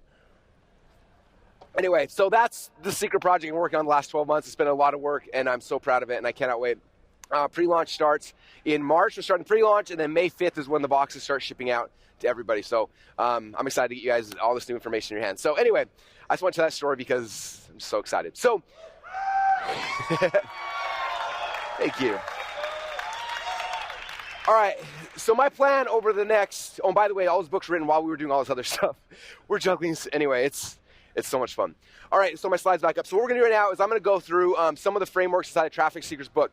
Obviously this book is 96,000 words, so I can't go through all of them in the next 45 minutes, but I wanna give you guys some of the foundational ones to get your minds thinking, and so that by the time you get the book in your hand, you'll be able to geek out and start running with me really fast, cool? Okay, so I'm gonna go through two of the core frameworks. The first framework is called the Dream 100. The first section of the Traffic Secrets book is all about the Dream 100. And then section 2, talk about fill your funnel. This is how you can go into any new platform and get traffic. So I don't care if it's Facebook, Instagram, YouTube, Google, Pinterest, Twitter, like whatever it is. It's like, here's the framework, here's the pattern to get traffic from any of these platforms, okay? And the nice thing about this, and I'll talk about this as I get deeper into it, but the reason why I wrote the book this way is because we have no idea what's going to happen next week or next month. Facebook could disappear. Zuckerberg could be shut down for the monopoly that he's building, which I support fully. I love him. I'm grateful for him. Don't turn off my ads, please. So I'm grateful for that. But who knows? Facebook could disappear, could shut down. We had new platforms like TikTok coming in. It's like, what in the world? TikTok wasn't even a thing as I was writing this book, and now it's here. Okay, and there's some smart marketers who are using this exact same framework right now to jump in and dominate it, right? Rachel Peterson is the TikTok queen already. She's killing it, and she's following the same kind of process. And so I'm going to walk you guys through that as well. So that way, as you step into any platform, you know the process and the framework to do to be able to be successful in there. Does that sound like fun? Okay, so this is the first framework we're going to is the Dream 100. For a lot of you guys, this is going to be a review. I'm going to go over it kind of quickly. I'm going to spend more time on the second half, but it's such a core fundamental piece of the entire picture. I want to make sure I spend a little time on it right now. Okay, so the first thing is you are figuring out how to drive traffic. It all comes back down to this. Who is your dream customer? Okay, and this is like such an essential piece of it. And I wish that somebody, when I first started my business, would have grabbed me by the ears and said, Russell, stop trying to create new products. Try to figure out who your dream customer is first. Okay? Because I was 6 years into my business, and I was laying in bed. I woke up one morning, and I realized I hated my company. I didn't hate the people that worked for me, but I hated the people we were serving. How many of you guys kind of don't love your customers right now? A couple of you guys are willing to admit it, okay? I woke up that day, I was just like, I'm miserable. I remember laying there in bed saying, I wish I had a boss so this person could fire me because I do not want to go to work that day. It's because I was creating products and customers were coming to me. And I had this realization, like, I need to first figure out who is my dream customer and then create the products that will actually attract them. Okay, and so I spent some time doing an exercise trying to figure out who are my dream customers. And I won't go too deep into that, but the basic gist is I really being clear on that. Who do I actually want to serve? What do they look like? How do they act? What are they doing? And I got super crystal clear on exactly who my dream customers were. Okay, and this exercise I did about 6 years ago. Okay, how many of you guys have been drawn into our community and our world in the last 6 years? Every single person who I've brought to this event, this is their first time, is like, this audience is different. These people are crazy. Like, this is not like a normal business event. This is like a rock concert, right? Okay, that was strategic by design. I was going to marketing events, and I was like bored out of my mind, sitting in the back, sleeping. Like, how is everybody so bored? Like, I want to attract the kind of people who are going to be passionate about this. Who are going to wake up at 5 in the morning and line up outside because they're so excited to learn some more stuff. People aren't sitting in the halls talking. They want to be in the room because they know that the best stuff's happening right here. Like, those are the people I want to attract, right? And so it started there, figuring that out. So for you guys, you got to figure out exactly who it is you want to serve. That's the first step in business, not the last, okay? The second step, after you know who they are, then you got to figure out where in the world are those people actually congregating. Okay, the magic of the internet and why we're able to have success and build companies so fast is because people online, they already self-congregate together based on similar beliefs and values and things that they love. Think about in your own personal life the things that you're super passionate about, right? We all have those things. Okay, so for me, there's things I'm passionate about. I'm obviously passionate about marketing and sales and business. I'm passionate about entrepreneurship, personal development. I'm passionate about biohacking. I'm passionate about supplements. I'm passionate about wrestling. I'm passionate about the LDS church. I'm passionate about a lot of different things, right? These things that I love and I care about. And if I think about my life, if I step back, I'm like, where do I spend my time on the internet? I'm usually tapping into some of these communities, right? I'm going hanging out with the marketers over here. Then I'm going to hang out with the wrestlers over here. I'm going to hang out, and I'm hanging out in different spots based on the things that are interesting to me, right? And all of you guys do the exact same thing. So start thinking, like, where are the places I'm already congregating based on the things I'm excited about? Where I'm finding my tribe and my people, right? Okay? And so that's the question then, is now, I know where I'm going, like, where are my people? Like, my dream customers, where are they already congregating? If I can find those people, and I can throw my hooks out in front of them, I can start getting them. Okay? And so that's the second thing. Who's my dream customer, and then where are they hiding? Where are they congregating? And then you just got to go find those people. Okay? I've shared this example a ton of times. One of the most simple ones, then the time I really got it was when I was at Boise State. It was my junior year in college, and I was just learning this whole marketing thing. And I remember traffic to me seemed like this magic trick, right? I kept trying to figure out, how do I create traffic? How do I create traffic? And I remember I had a mentor at the time. His name was Stephen Pierce. And Stephen Pierce said, no, you don't understand, Russell. You don't try to create traffic. Traffic's already there. He said, you just have to find the existing traffic streams that are already happening and then just step in front of them, and the traffic will come to you. I was like, I don't have to create traffic. No, just find it. Don't create it. Go and find it. And I'm sitting there in study hall. My junior year, I was wrestling, and all the wrestlers struggled at school. Most of us were on the list every single week, saying like grade checks and things like that. So we had mandatory study hall 2 hours every single night for all wrestlers. And so every night after practice, we'd go, and then we'd sit in the study hall for 2 hours, and we're supposed to be doing our homework. And I remember looking around as I was doing my homework, and all the other computers, all the other wrestlers were all on the exact same website. We were all on the mat.com. And all of us were there, and we were in the forums. We were talking about wrestling, and we were talking about who was good wrestling, who this weekend, and the matches. And we're talking about just all the stuff about wrestling, right? We're geeking out. And I was looking around. I realized that of the 30 or so wrestlers in the room, probably 18 of us were on the mat right now, not doing our homework, talking. And then I jumped in the forum. I started looking there. I was like, there are hundreds and hundreds of people live right now, all talking about these same topics. I was like, there's probably people in every single wrestling community across the country, every single college has wrestling, every single high school, all around the world. They're all coming together on our little corner of the internet, where all us wrestlers can hang out and have some fun. And I was thinking, if I had a wrestling product to sell, where would I go? How would I create traffic? I don't need to create traffic. I just find the existing traffic. It's all right there. All of them there hanging out. I'm just coming here and putting my hooks out in front of it. Okay? So that's why this traffic game becomes easy when you start looking at it differently. It's just all I got to do is figure out who's my dream customer, where are they at, and then how do I throw my hooks in front of them. Okay? That's really traffic when it's all said and done. There's little tactics about ways to do better and worse, but for the most part, that's the game. Okay? It really, really is easy. Okay. So let me jump in the framework now. So the first step in the framework, now that we understand who's our dream customer and where they're congregating, the first question I start asking is, who has already congregated my dream customers? Okay, who are those people? What are the places? What are the blogs they read? What are the email lists they're on? What are the forums they're a part of? What Facebook groups are they on? What influencers they follow? Like where are all the different places they're already currently congregating? And so we build a list. And I like building back in the day, I didn't understand how different each platform was, so I just had a huge list of like every single person's thing. Over the last probably 3.5, 4 years, we've gotten very good at breaking down and saying, okay, who are all the Dream 100 on Facebook? Who's already congregated my Dream people on Facebook, on Instagram? Which podcasts they listen to? And we break it down by every single platform. Okay? How many of you guys have already built out your Dream 100 list so far? Okay, so maybe 10% of you guys. I literally have talked about Dream 100 every presentation for the last 15 years of my life. So that means for everybody else who's not paying attention, this is step one. Okay? When we were launching ClickFunnels, the 2 weeks before ClickFunnels launched, Todd and Dylan flew to Boise, and we sat up all night, and they were coding ClickFunnels, right? And they were sitting up all night drinking Red Bulls, doing all this stuff like coding. And then me, who I'm the non-technical co-founder, I have no technical abilities whatsoever. I'm sitting there and I want to support them. I'm hanging out. I'm like, what do I do? I got to do something. So guess what I did for 2 weeks? All-nighters for 2 weeks straight while they were coding, trying to get ClickFunnels live. I was doing this. I had a list. All right, who else on Facebook? Who else on Instagram? I started making this list, and I was calling them. I was contacting them, getting to know them, sending them packages in the mail. Like, while they were coding, I was doing this. Okay? That's how much value this is. Like, this is the most important thing you can be doing if you want to get attention into your business, is figuring out this. Who's already got your dream customers? Okay, so that's step number one. We got our dream customers. After we know who they are, then we need to go through two different processes. Number one, we're going to try to work our way into those groups, and number two, we're going to try to buy our way in. I'll break those down next, okay? So step number two. Now we know our Dream 100 is, now we got to work our way in. Okay, what's interesting about this is we see this every single day in the real world, yet for some reason we dismiss it and we forget about it online. Think about how many of you guys watch late night talk shows? How many of you guys watch early morning shows?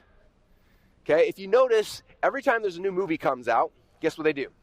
They take the actor and the actresses who are the big names of whatever the show is, and then these people start going to the big shows, right? They go on Ellen, they go on Today Show, they go on The Morning Show, they go on Jimmy Kimmel, Jimmy Fallon, and they're going out there and they're promoting their business. They're working their way in, right? They're talking about this weekend the show's coming up. They tell you about the show and they talk all about it. They show a quick clip from it, and this weekend go and watch the show. It's going to be amazing. Okay, all Hollywood's doing for the week leading up to the premiere is they're working their way in. They're sending out their attractive characters. They're putting them on the road. They're making them go from interview to interview to interview to interview. They're on TV, they're on radio, they're on podcasts, they're on everything, all promoting the show's about to launch. Okay, if Hollywood does that's the same way we should be doing it. So if you got a funnel that's going live or it is live, this should be our job. So how do we work our way in? How do we go out there and we earn this traffic? Okay, let's go to our Dream 100 and figure out how we can work our way in. Okay, if you listened to Julius Dean yesterday when he talked about how he got his videos viral, how did he do it? He made some content, contacted people to see if they share. Made some content, boom, he was working his way in, and now he's 6 million followers, okay? Like, that's the magic, you're working your way in. So I go back to my Dream 100 list and start looking at all these people, and we're not going to be able to work our way into all of them, but which people are there that I can start working my way into, okay? And sometimes one of the mistakes people make, and I was so grateful Julie's talked about this yesterday too, is they come in like, okay, I'm going to get Tony Robbins to be my Dream 100. That's I only have one Dream 100. If I can get him, I'll get everybody else. And they start going after Tony, or whoever, or after Russell, after whoever the big dog is. And the problem with that is that the big dog's not going to pay attention to you at first. Okay? What Julie says is that I found people on my same level, right? And I did collabs with them. And then their fan page grew, mine grew together, and then they're bigger. And I could go after bigger people. And then we shared, and we got bigger and got bigger. And eventually, now Julius is the man. Like, he literally shared a thing on stage. It was like, I'm on stage with @Russell Brunson. I had 2,000 or 3,000 people follow me yesterday from his Instagram because he's like, hey, I'm here with Russell. Like crazy. Thank you, Julius, by the way. That was amazing. So you should tag me more often. In fact, all of you guys should tag me more often. I appreciate it. Anyway, so we're working our way in, right? So we're figuring out, okay, how do we work our way in? And that's in every platform is different, okay? You can go, someone that's got a huge blog, go to them and say, hey, can I write a guest blog post? Let me do a guest blog post. If someone's got a big podcast, say, hey, I've got a really cool show I did. Can you want to interview me on your show? Video collabs, shout outs. There's all these different ways to go into your Dream 100 and figure out how do we work together where I can work my way in to get access to your audience. Okay, this big stream of traffic's already here. How do I work my way in so I can step into the stream of traffic and get a piece of it as well? Okay, the first 10 years of my business, I didn't pay a single dollar in ads. 100% of my business came from this, working my way in. Okay, I have a lot of people like, I want to do a funnel, but I can't because I have no money for Facebook ads. Neither did I for 10 years. 10 years is all I do is I just work my way in, work my way in, work my way in. Okay, same thing for you. Like, you don't have to have money to get to launch a traffic campaign. You just have to have time. And some of us have more time than money, and some of us have more money than time. So depending where you start is going to be based on which one of those things you have. If you have more money than time, focus first on buying your way in. If you have more time than money, then focus your efforts on working your way in to start with. Okay? All right, so now we got traffic we're earning our way in. Now we're shifting to traffic that we control. This is where we buy our way in. Okay, and this is simply going to our Dream 100, right, and buying paid ads to their followers. And we're throwing hooks out in front of them. Okay, so if I know that Tony Robbins is on Dream 100, he's not going to let me do a podcast interview with him, but I can target his followers on Facebook or Instagram. I can throw my hooks in, I can buy my way in, and I can start pulling people out of his pond and pull them into mine as well. Okay? And step number 4, the whole goal of all of traffic building is to get people onto your own list. That's the big secret. Okay? The reason why ClickFunnels has grown is we're doing a whole bunch of stuff we're buying ads everywhere, but if you notice, all of our ads are focused on something to get them to give us their email address, so now they're on an email list. Okay? Most of this room was not filled by paid ads. Most of this room was filled by people who clicked on a paid ad, came to something, opted in. We were able to send emails for the last, year, 2 years, 5 years from you guys, and the emails were what pulled you in, right? The email list is the biggest value in your company. That's when you own your own traffic, and that's the key. So as you look at this Dream 100, this framework as a whole, our goal is to figure out who our dream customers are, where are they congregating, who are the Dream 100 that already have them, and then we work our way in and we buy our way in. And the goal from both of those is to get people to join our list. Okay? So if I'm buying ads, I'm saying, hey, here's a cool ad, here's my free framework, come opt in to get a free framework. They come from the traffic I bought, they give me the email address, now it's traffic that I own. Okay, if I'm on a podcast interview, I do the interview with the person, I try to help as much as possible. At the end of it, I'm like, hey, if you guys want a free copy of my framework, go to blah and get my free thing. Right? And so I'm just pushing people from both sides of these things into a spot where they can join my email list. Okay, I'm going to show you guys an example of that here in a second, but that's the goal. Okay? So basically, section 1 of this book is that. Actually, I do have a really cool case study to share with you guys right now. I listen to a lot of podcasts, but my 2 favorite podcasts are Mixergy and Business Wars. If you guys aren't listening to those, they're amazing. Mixergy is Andrew Warner, and he interviews a startup founder 2 or 3 times a week about their whole startup story, which is really, really fun just to hear just tons of people's startup stories. And then Business Wars. Who here has ever heard of Business Wars?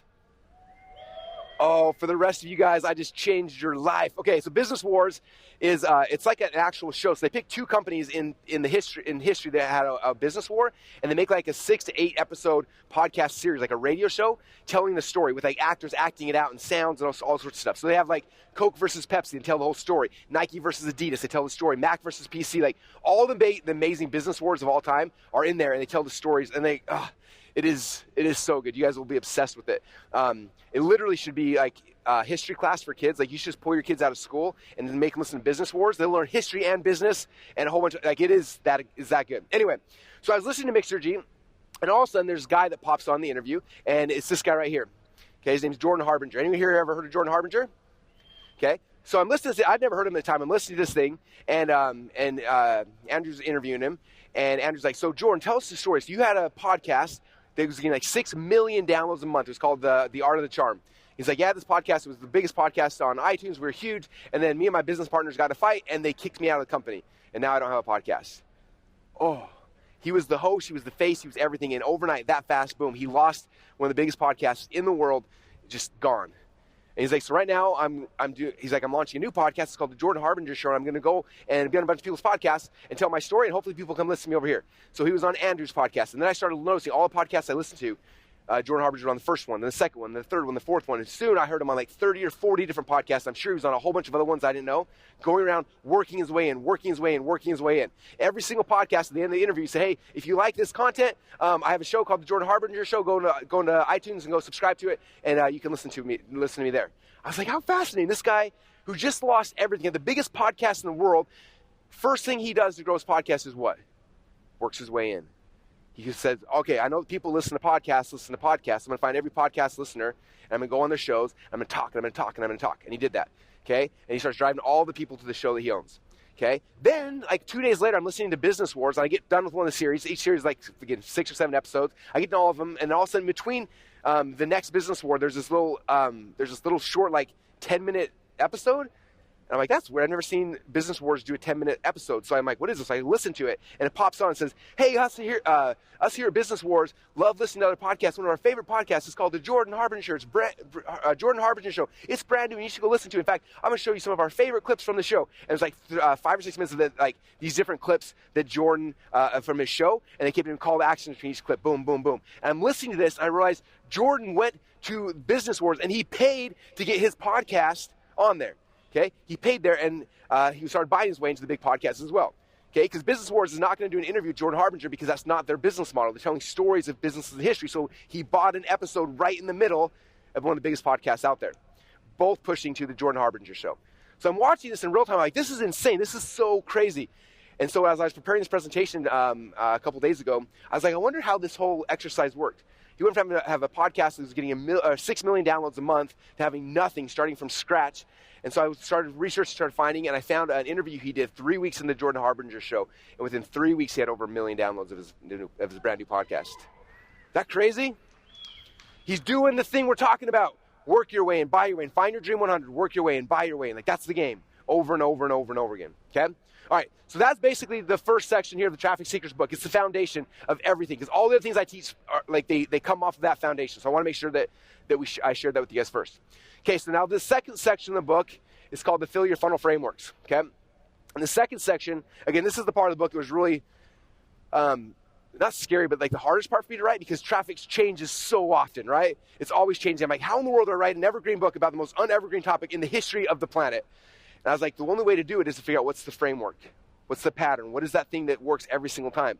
I started looking back like, okay, back before there was a Facebook, how did I get traffic? Okay?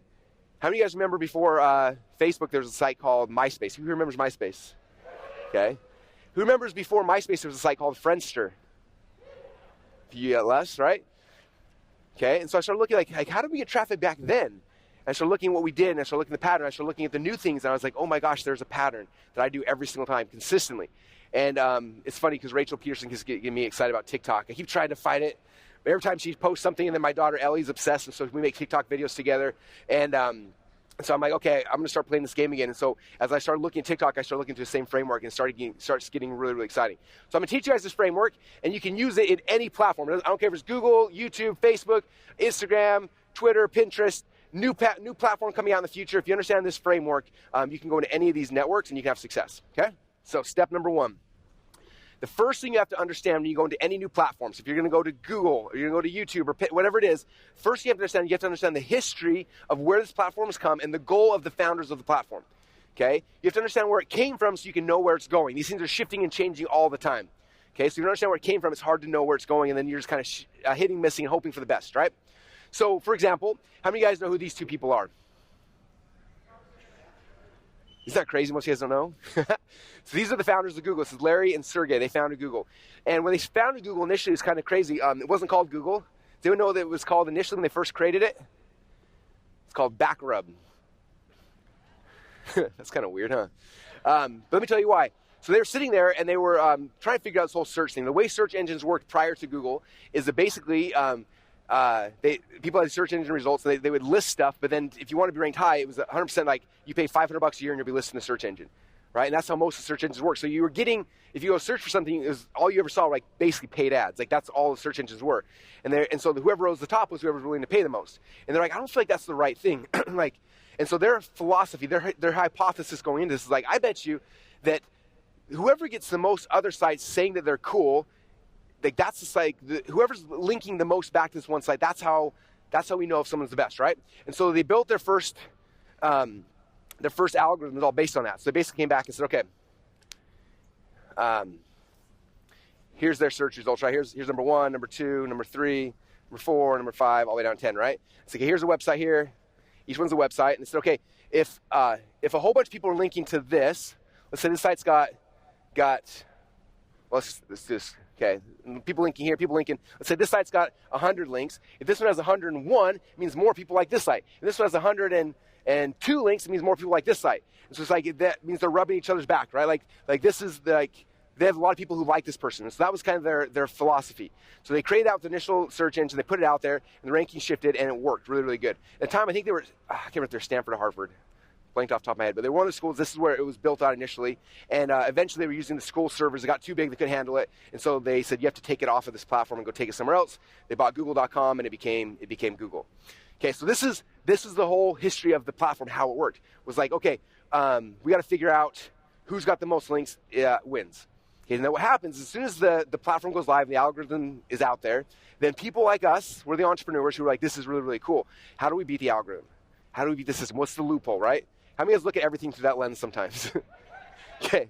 We ruined the internet, just so you guys know. And I was part of the first wave of ruining the internet. So I remember sitting back and hearing this, and people like, this is how it works. I remember like some of these keywords, especially if you get on the first page for like a really competitive keyword, it can be worth hundreds of thousands or millions of dollars to you, right? And so it became this really quick game. We said, okay, well, I want to be in this spot. How many links do they have? They have 102. Cool. I'm going to go and get 1,000 links. And we started hiring people in the Philippines and in India and Peru to start doing link building for us, right? I said, this site's got 100 links, we want 5,000. And boom, we blow it up 5,000 links and say we're number one, right? We're number one in Google, right? And then we started creating software that would make mass spamming links and start spamming links. We get higher and higher and higher. And so for a little while, all the spammers and the scammers are the ones who rose to the top, right? Which then makes Google's algorithm no good because now it's like, oh my gosh, we're supposed to show the best sites. Now we're showing literally the worst sites from people who are just spamming the search engines. So they had to go back to work, like, we have to shift the algorithm. How do we change it? And so they start shifting this to say, okay, well, maybe it's not just links. Maybe it's quality links. Maybe, and then let's give page rank to things. And they've gone through a whole bunch of different iterations over the years to get this closer and closer and closer to something that works. Okay? And so there's a season with a new network where people are trying to game the system, figure it out, while the founders are trying to figure out how to protect themselves. And eventually, 15, 20 years later, now we got Google where it is now, and it's much more difficult to break the search engines. So instead of trying to break the search engines, what if we align with the search engines? What if you figure out what they actually want, right? And this is the mindset shift I had to have from going from like me being a hacker to trying to figure out how to just game the system to like, how do we play with the system? Okay? Because I've had a lot of times, I got page number one for make money, page number one for work at home, page number one for all these keywords for a season, where for 2 or 3 weeks I'm getting insane amounts of leads, and all of a sudden it's gone. Okay? So in 6 months, getting something there, and then week that was there for a week and it's gone. And it's like a painful, not fun game. I was like, I want to build stuff that's going to be consistent, that's going to last long term. So to do that, I got to figure out, where is Google going? Where is YouTube going? Where's Twitter, Pinterest, whatever the platform, where is it going? What are their goals so I can align with them? Okay, it's a mindset shift for us entrepreneurs, because we're always trying to think, how do we break the rules? Instead, I want you to start shifting to that, how do we align with their rules? Because if we can do that, we can build something that'll be stable and long term, right? So that's the number one, is figuring out the platform, understanding where they came from and where they're going, so we can align with their goals and figure out the stuff they actually want, okay? That way you can be doing this for a long time. So that's number one. Step number two now, this is where we go to that platform. So I don't care whatever one it is, you go to the platform that you want to be on. So if you pick Instagram or Facebook, you pick the platform, you go there and you start finding your Dream 100, right? You want to figure out who are the Dream 100 now on this specific platform, okay? Somebody's already there. They've already congregated your people, so let's find out what those people are. Okay, now what I want to recommend all you guys do is, the first thing I want you to do when you go to a new platform, let's say it's Instagram, go to Instagram, the first thing you need to do is you need to unsubscribe from all of your friends and your family. All they are doing in your life is bringing you stress and headaches and conversations that are useless for you growing a business. These phones are not social tools. This social media is not a social tool for you guys, okay? We are producers of social media. We are not consumers of social media, all right? Man, you can run down a rabbit hole and lose your life very, very quickly. So what I recommend is unsubscribe for everyone who's not on your Dream 100, okay? This becomes a market research tool really quick when you stop following every single person that you knew in high school.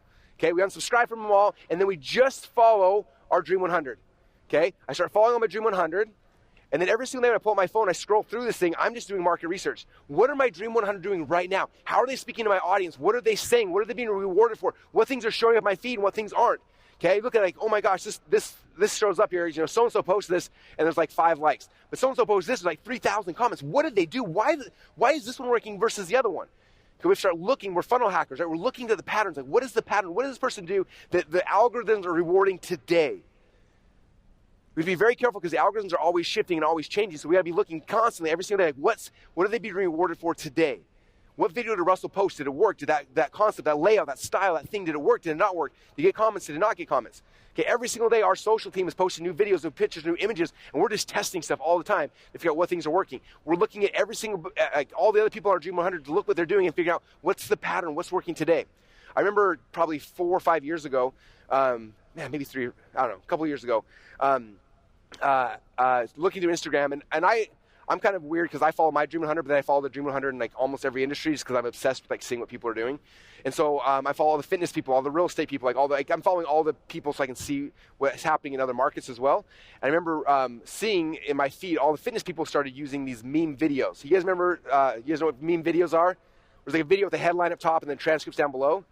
I remember every time I see it, it would catch me as I'm scrolling through. I'm like, oh, that thing is cool. And I look at it, and the comments and the likes were super high. I'm like, what in the world is this thing?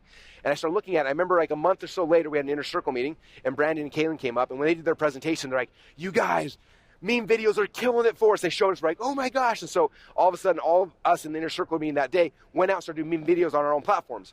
And for a while, it was the greatest thing since sliced bread. Okay, what we have to understand is that social media marketing is all about patterns and pattern interrupts, right? So what happens is that everybody's stuff starts looking the same. You start scrolling through your feed and everything looks the same, and all of a sudden something interrupts you, right? And so you create these pattern interrupts. So for a little while, those meme videos were the pattern interrupt. You're going through, it's like, oh my gosh, we stopped it, right? You stopped your thing, and other people start seeing it, and they model it, and they copy it, and eventually the pattern interrupt becomes the pattern, right? And that happens quickly. Sometimes you got a month, sometimes 2 months, 3 months before the pattern interrupt becomes a pattern and it stops working as good. So we're always looking for like, what's working, what's the new pattern interrupt, what can we try next, what's the next thing we can do, what's the next pattern interrupt we can figure out so we can get people to stop in their tracks as they're scrolling through, right? So that's why I'm doing this. I'm following my Dream 100, I'm scrolling through here, looking what they're doing to figure out what are the things that get me to stop, what are the things that get me to click, right? So I can look at that. And I start looking at the posts, like what did they do? Did they use hashtags? What hashtags did they use? What, was it a short comment? Was it a long comment? Okay, because someone will ask me, well, what should my comments look like, or what should my posts look like on Instagram? I'm like, I don't know. It changes day by day. Like, what are the algorithms rewarding today? The way you find that out is figure out from your Dream 100, who are the people having success and watching them and modeling them and be like, oh my gosh. For example, I saw Grant Cardone yesterday posted this really cool sales video on, I think it was Instagram. We had $100 bills. Did anyone see this? And he had like his sales video written on $100 bills and magic markers. He's flipping thing after thing after thing. I watched the whole entire thing. I am so busy. I'm planning a higher event for 5,000 people, and I'm like sitting there watching this video. Like, it was such a good pattern interrupt. And you can bet everything you got. I'm trying to figure out what do I create? Like, I'm not going to do $100 bills because that's ridiculous. But like, could I do something like $1 bills? Like, how can I like model that, right? And then eventually every single one of you guys do the same thing, and it becomes a pattern. It's like, oh, good, another dollar bill like thing, right? But for a little window there's a window. So it's looking for the patterns, and it's always trying to develop your own things too. Like, do something crazy, do something weird, okay? There's a big reason why Bart has me wearing 2 to 3 outfits every single day, right? Because I don't want you guys scrolling through your social media and see Russell in the same clothes 800 times. I want you to like, oh my gosh, there's a picture of Russell with this thing. Like, what is that? It stops you in your tracks, right? Russell in a suit, like, that's weird. It's a pattern interrupt, right? That's why we do, anyway. So that's what we're looking for. So we're looking for these pattern interrupts. Now, Jenna, this is Jenna Kuchar. You guys know Jenna? If you guys don't, she is one of my favorite human beings on this planet. We were hoping to get her to speak at this Funnel Hacking Live, but she was with her family in Hawaii. But I'm going to be hanging out with her next week, and maybe we can get her next year. If all of you guys comment our stuff, say, we wish you were at Funnel Hacking Live, I bet we can get her to come here next year. So, yeah, you already did. So anyway, not that I'm trying to get her here. She's amazing. So, she's been on my Dream 100 for a long time. She's a really good podcast called the Gold Digger Podcast. You guys should all listen to it. But I was scrolling through the feed, and I keep seeing her stuff. And I remember just being really impressed and looking at all her posts, get so many comments and engagement. I'm like, she knows what she's doing. And so I went and then so I said, okay, she knows what she's doing. I went and bought her courses. I started following her, started studying her. I got her on the phone, got to know her, and started asking her questions. I was like, man, you are one of the most engaging people on social media I've ever seen. How do you do it? And she said, well, I have a framework I use. I'm like, what's your framework? She said, my framework's called the JK5 method. Have you guys heard of Jenna's JK5 method before? Okay, it's a simple framework she created for how she posts on Instagram. And ever since she taught me this, we started doing it now on Facebook and my podcasts. I try to model this everywhere. But basically, the JK5 method is you got to find 5 different categories of your life that people will find interesting. Okay? What happens for a lot of us is like we're business people or we're fitness people. So everything we post is me doing a squat, right? Or it's me like on stage going like this, right? What happens is you're very one-dimensional that way, right? And so the people who are like pumped they want to be on stage will follow you, but the rest of the world just tunes you out. She said, you have to be a multidimensional human because we all are anyway. She said, you have to be multidimensional. She said, so you have to pick 5 categories of things that you are passionate about. So for me, I was like, okay, what are my 5 categories? And these are the 5 I picked. I said, families, funnels, faith, entrepreneurship, and personal development. These are the 5 things that I'm really passionate about. She said, next, she said, on your phone, you need to make 5 picture albums in your phone for these 5 different categories. And then she says, throughout the day, you need to be taking pictures of every single thing you're doing and then categorizing in one of these 5 things. So if you're taking your kids to church, take a picture. If you're going to an event, take a picture. If you're going, like everywhere you're going, start taking pictures of all these different things and put them in the categories in your album on your phone so you have them. And then what you do is when you start posting in social media, you don't do 2 business pictures in a row. You rotate through your 5 categories, through JK5. So first you post a picture of your family, then one with funnels, then faith, then entrepreneurship, and personal development. Okay, so if you look at mine right here, so at the top left-hand corner, there's me and my wife and our amazing kids in McCall, Idaho, going skiing, right? So there's a family one. Then you go to the right, there's me doodling out a funnel. Boom, there's a funnel one, right? Then you go to the right, there's me in Fiji with a preacher preaching to the Fijian, preaching at a Pentecostal church with this dude, which was amazing, right? There's faith. Then we go to entrepreneurship. There's my kids selling a lemonade stand. Then we go to personal development. There's talking about repetition matters. Then we start back over. There's family, right? And you start seeing this pattern. Now, we're not 100%, sometimes we kind of, not 100% perfect, but there's a pattern to this, right? So what happens is you start doing this, and you'll have people from different parts of your life that'll follow you, right? People that go to church with me will start following me, and they're like, oh, there's Russell and his family, we got to meet him. And then they start seeing pictures of my family. Oh, this is cool, I like Russell. And they're like, oh, what's that weird personal development thing?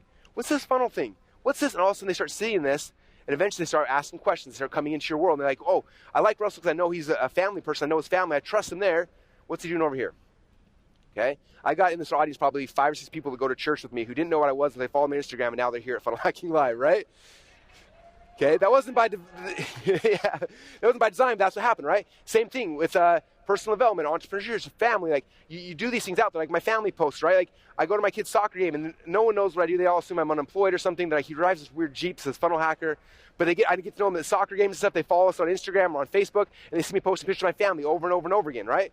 We've got the guy who's done our kitchen remodel is here in the audience. What's crazy is he came to our house, didn't know anything about what we're doing.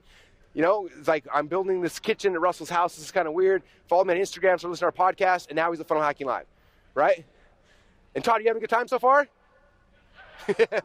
Anyway, but that's what we're doing, right? We're being multifaceted people because people are coming to your world from a whole bunch of different places. A lot of you guys didn't come here because you want to learn funnels. Most of you guys didn't know what funnels were, but you saw an entrepreneurial quote, right? Or you saw a personal development quote. Or you saw me with Tony Robbins. You're like, oh, I know Tony Robbins. What's this funnel thing? And all of a sudden, boom, you're drinking the Kool-Aid, and now you were here. Okay? The Kool-Aid's good, right? Okay. Yes. Okay, so that's what we're doing, is we're doing those things, and we're trying to create, so we're taking pictures, you're doing stuff, you're documenting all these things, putting them in folders, and then when it's time to post that, you just go to your family album, or whatever your thing is, your fitness album, scroll through, find the best picture, and you post it, right? And that's when we start creating this content and trying to figure out these new pattern interrupts and things we can do to grab people's attention. Okay, like I said, I try to do this now through everything I'm publishing, I'm doing some variation of this, right? From Facebook to Instagram to podcast, I'm trying to rotate through things so I can be more multi-dimensional. I can attract different people into our world. Okay, phase number 3. Now we got to create our publishing strategy.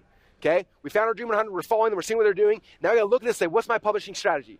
Okay, it's going to be different for everybody, and it's going to shift throughout time. Like when we first started doing Instagram a little while ago, we were looking like, what are the best people who have the most success? What are they doing? They were posting, I think, twice a day at the time. So like, cool, we'll do twice a day. And as we kept doing that, over time, we started seeing a drop in engagement. Like, what's happening? We started looking at people who are still having success, and they were posting less often. So we said, okay, we're going to shift from 2 times a day to 1 time a day, right? With our podcast, for a while, I was doing them random, like, I'll just do a podcast whenever I want to. And eventually I was like, well, what days do we get the biggest downloads on our podcast? What are those things happening? Like, let's focus. And now I'm going to do it twice a week.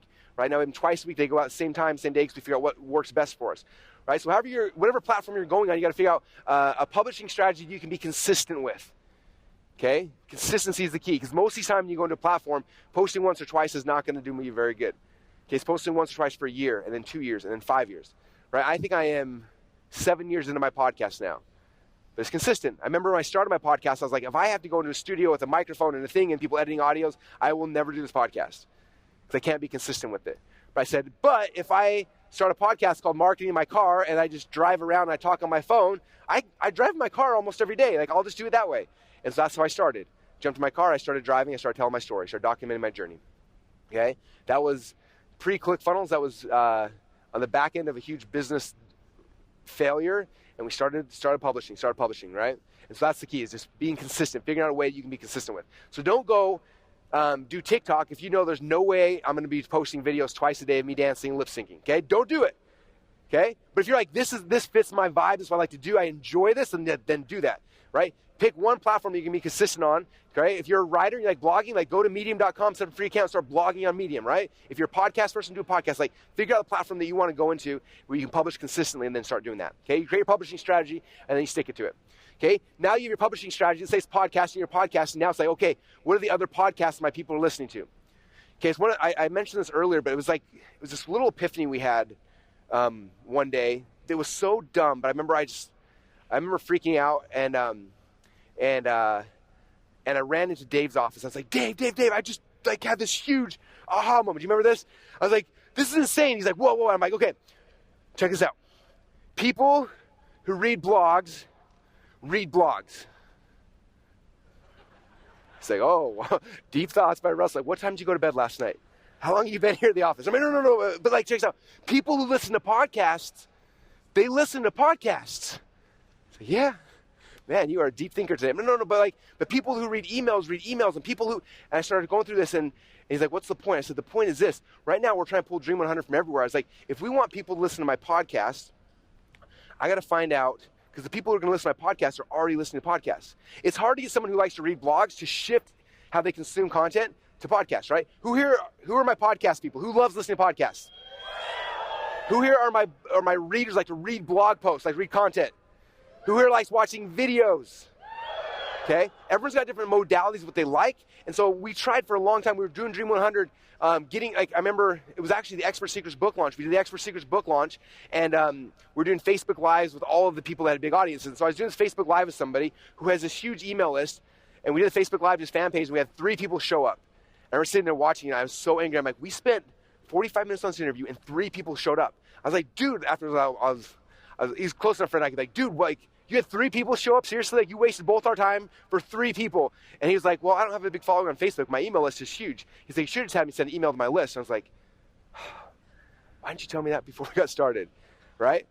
And so right now we're saying, if I'm trying to build my podcast, I'm going to find out who else has a big podcast that my dream customers are already listening to. If I'm going to go TikTok, who are the Dream 100 already have followings on TikTok that I can do collabs with so I can work my way into those followings? Who are the people that already are blogging? If I want to become a blogger, I need to get to know all the best bloggers, and I start working my way and doing guest posts, getting to know those people, because the people who are reading blogs are the same people who are going to read my blogs, right? I don't have to go and create traffic. I got to find the existing traffic and step in front of it, okay?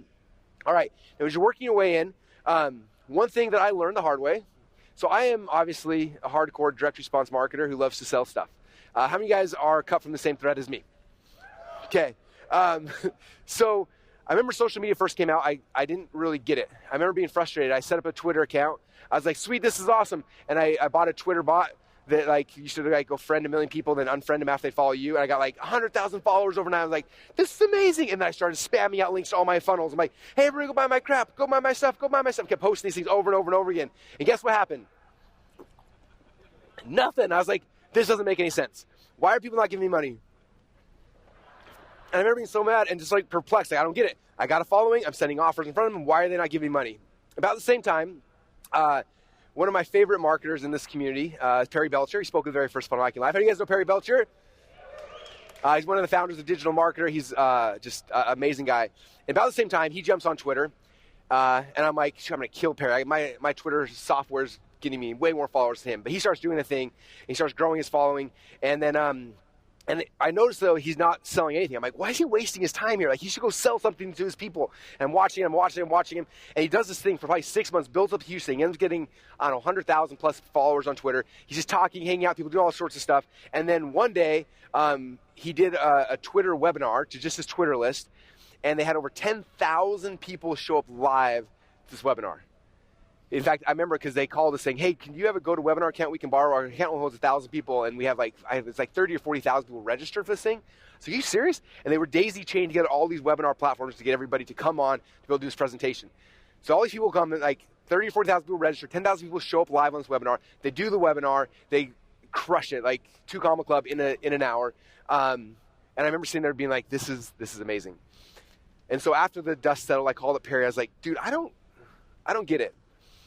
How did you just do, like, I've been spamming people on Twitter for months and nobody's bought anything. Like, how do you do this? And he's like, he smiles. He's like, Russell, he's like, I know exactly why you're not having success. I'm like, well, why? Like, explain this to me. He's like, you know when you go to like a networking party? And I was like, no, I'm introverted. I'm scared of people. He's like, you never been to a networking party? I'm like, no. He's like, well, okay, well, normal people, they go to networking party. He's like, if you go to a party and you walk into the room, right, there's a whole bunch of people hanging out, having fun. You walk in, you're like, hey guys, what's up? Want to buy my stuff? He's like, guess what they do? Everyone's like, oh, it's that guy, and they turn their back, like, oh, right? He's like, that's what you did. You're that guy. He's like, I'm that guy. He's like, yeah, you walked into this party and started telling her about your stuff. He's like, nobody likes that guy at the party. Nobody likes you, Russell. I was like, oh, well, that sucks.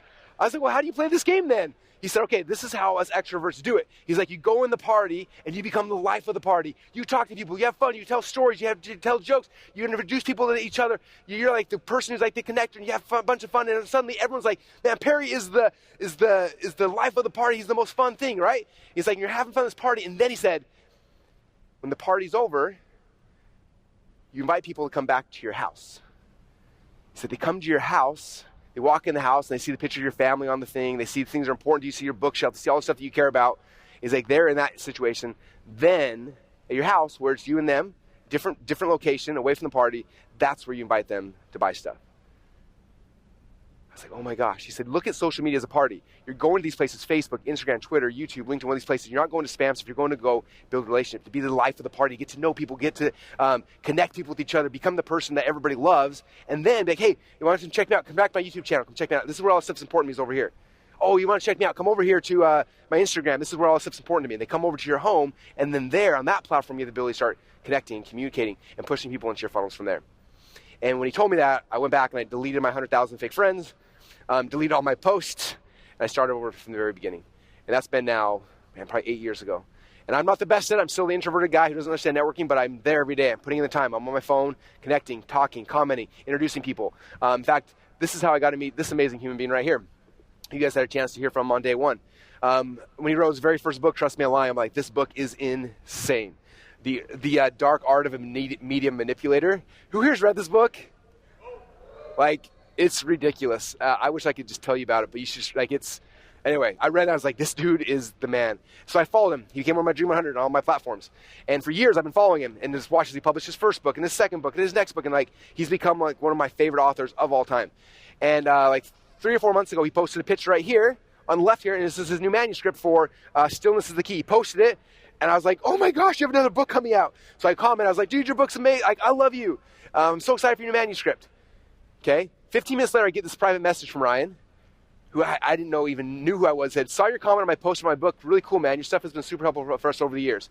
And I'm like, what? Ryan Holiday knows who I am? Like, I'm like totally fangirling, freaking out, like running around the office, like, oh, like showing everybody, like, he just messaged me. And then I'm like, okay, gotta be cool. Okay, how are we gonna do this? And then I sit there and like rewrite this message 400 times, delete it. And then like, how many days later was it? Oh, it was the same day, but it was like 10 hours later. So for 10 hours, I'm like writing the most important copy of my life. So finally, okay, I'm gonna play it cool. Like, hey man, that's so cool. And then I start freaking out. You are literally my favorite author right now. I have so much respect for what you do. Thanks for reaching out. Let me know if there's anything I can ever do ever, like seriously. And I send him like, oh no, I'm an idiot. And then the next day, he wakes up in the morning, he said, oh man, that was a nice surprise. Send me your address and email. I'm gonna send you a copy when I get a new book. And then I was like, dude, would you speak at Funnel Hacking Live? He said yes, and now he's here, right? But this, so think about this. This is my Dream 100, and this is one aspect of it, okay? This is very similar to where I met Prince CA. Like, this is like, I'm out there, I'm following people, I'm looking, I'm studying, I'm learning from them, I'm commenting on their posts. I'm always engaging with what they're doing, okay? I'm sharing, I'm introducing people, I'm bringing them on my stage. Like, hey, Ryan, come talk to my people. Like, I love what you do, right? I'm providing value as much as possible. And guess what I'm going to ask Ryan to do someday? I have no idea, maybe nothing, right? But I guarantee you my next book comes out, I'm going to send him a copy. If he likes it, maybe he'll do something about it. Maybe not, I don't really care, right? I'm not going in with any kind of like, evil ulterior motive. So many of us have this motives with Dream 100. Is like, okay, I'm going to come in, I'm going to think like I'm nice for him, so I'm going to ask him for something. Like, no, that's not how it works, right? You're serving, and eventually they'll come to you because they're like, this is awesome, how can I help? Oh, well, this is what I'm doing if you want to help.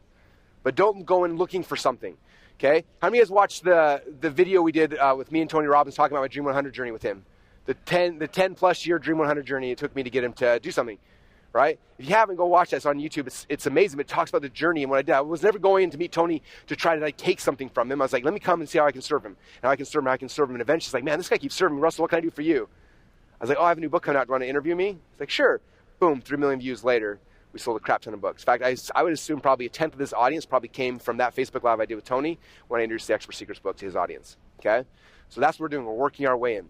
From there, I'm down to like a minute. From there, we start shifting to like buying our way in, right? How do we buy our way into these different networks, okay? Again, you're coming in, you're finding, Gary V's got this big following, like Tony's got this following. You're finding our Dream 100, how big are their followings? And then we start throwing in hooks, right? We're throwing in hooks and we're interrupting them. We're throwing out different ads, different videos, different things to try to grab their attention and pull them from where they are into our business, right? Again, the traffic's already there. We're not trying to generate it or create it. We're just finding, boom, there's traffic. There's 3.1 million people following Tony. Let me just see how I can step into that and get some people to come to me as well, okay? And then the last phase here in the last 10 seconds is filling your funnel, okay? If you get nothing else from this business, the key to business is growing your list, okay?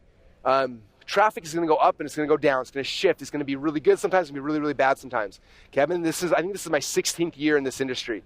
I have seen thousands and thousands of entrepreneurs who have made millions of dollars, who lost it all and never made it back. And the reason why is because they focus just on buying ads or just on ranking on SEO. And as soon as those things shift, the algorithms change, and something happens, they lose their business overnight. Okay, I've been lucky enough that one of my first mentors, Mark Joyner, told me from day number one, he said, the only thing you should be focusing on when you're growing your company is building your list. Building your list. And he drilled that in my head. And so everything we do when we drive traffic all has one goal and one goal only, is to take all the traffic from our Dream 100 through the traffic we earn and the traffic we control and pushing it into our own list so we control our own destiny. Okay? Mark my word, there will be a time in the near future, I don't know if it's going to be a week from now, a month from now, a year from now, 5 years from now, where Facebook ads are not going to work for the majority of us. It's going to happen. So right now we've got the season, right? Instagram, YouTube, these things are not always going to be around. And so if you're focusing everything like just making sales off these platforms, it's good for a season, but it's not going to keep you here 15 years from now. Okay? You do that by focusing on building a list and building a relationship with the list. Okay, so all the efforts we're doing to drive traffic, all those things are all with one goal only, is to build your list, and that's the traffic you control, traffic you own. Okay, if Zuckerberg shut me down tomorrow, I'd be fine. Okay, if Larry and Sergey wanted to de-index everything we got, we're going to be okay because we've got our customer list. Okay, and that's the focus point. So that is the gist of the first 2 sections of the Traffic Secrets book. From there, we go into growth hacking, a whole bunch of other fun things you guys are going to love. I wish I could talk about it right now, but we don't have time. You've been listening to one of our Gold Members Only podcasts. Make sure you upgrade and become a Diamond member and get access to the Diamond Members Only podcast as well. On top of that, you'll also get access to the whole enchilada with all of Dan's courses and so much more. So make sure you upgrade to Diamond now by going to diamondupgrade.com.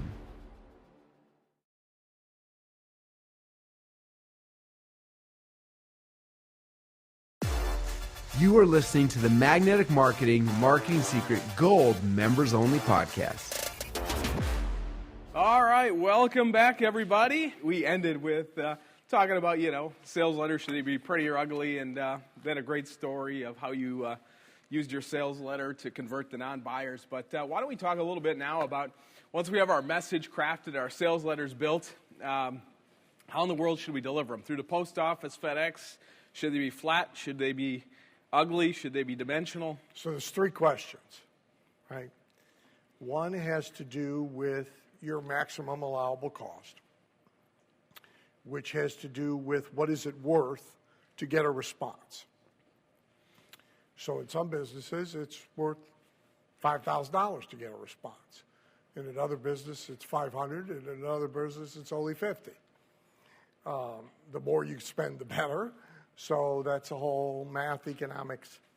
But you need to know what the value of a response is to determine what you can spend on getting it. And then you figure out how you want to spend that money. You don't do it like the government, where it's a $2 trillion budget, and we'll figure out what we're going to spend it on later. No. You figure out now how much you got to work with, and now what can we do? Can we use FedEx? Can we only use the post office? Can we use a messenger service? Can we send it with a guy in an ape costume? What can we do, right? So value of response and the power of the gatekeeper between you and your buyer, because that varies a lot, right? It varies more in B2B than to consumer. So B2B, it's a big issue. And how empowered is the gatekeeper, right? Because you've got to overwhelm the gatekeeper to get to the person you want to get to. So if you're going into a big company, you have at least two. You have the mail room, where everything arrives to be sorted, and then you have that person's personal assistant, who typically has a lot of authority. Her job is really get rid of as much of everything as you can, because I'm really busy. So she has a lot of authority. And so now if you drop down to, say, owners of independent pharmacies, yeah, the inbounds probably come to the front counter, and somebody sorts them before they get to the pharmacist, the owner, in half the cases. In half the cases, the owner runs up because he'd rather look at the inbounds than do anything else that day. So you have a lightweight gatekeeper, in other words. The gatekeeper doesn't have a lot of authority. She'll be timid about throwing things out that she's not sure should be thrown out. So we don't have to do as much with that gatekeeper as we do with a corporate gatekeeper, right? In the consumer environment, the gatekeeper problem is very low, but it tends to be spousal, who gets the mail first, and you have to assume the wrong one is getting the mail, because it's the only way you can play this game, because you can't determine it in advance, right? So now you do have to do something to overwhelm that wrong person, to intimidate them so they don't throw it out. Now, they may have 67 questions about it. That's his or her problem, but we can't have them throwing it out. So that's the second question, right? The third question is about competition for attention. So not necessarily just your direct competitor. You're in a dry cleaning business. I'm not talking about just the other dry cleaners. I'm talking about who's going to enter their environment today by any inbound means that occurs, and how do we stand out, stand above, and stand apart from them? Now, in some cases, that's a real low bar, right? The only thing anybody's sending is a trifold folded up flyer, and really, mostly what they're doing is they're sending emails. So for us to stand above, stand apart from them doesn't take a great deal. If we're in a much more sophisticated, competitive environment, then that bar's higher. Some businesses have a timing-related surge of communication. The universities do, for example. So everybody starts junior year. They all get the same list, and they descend.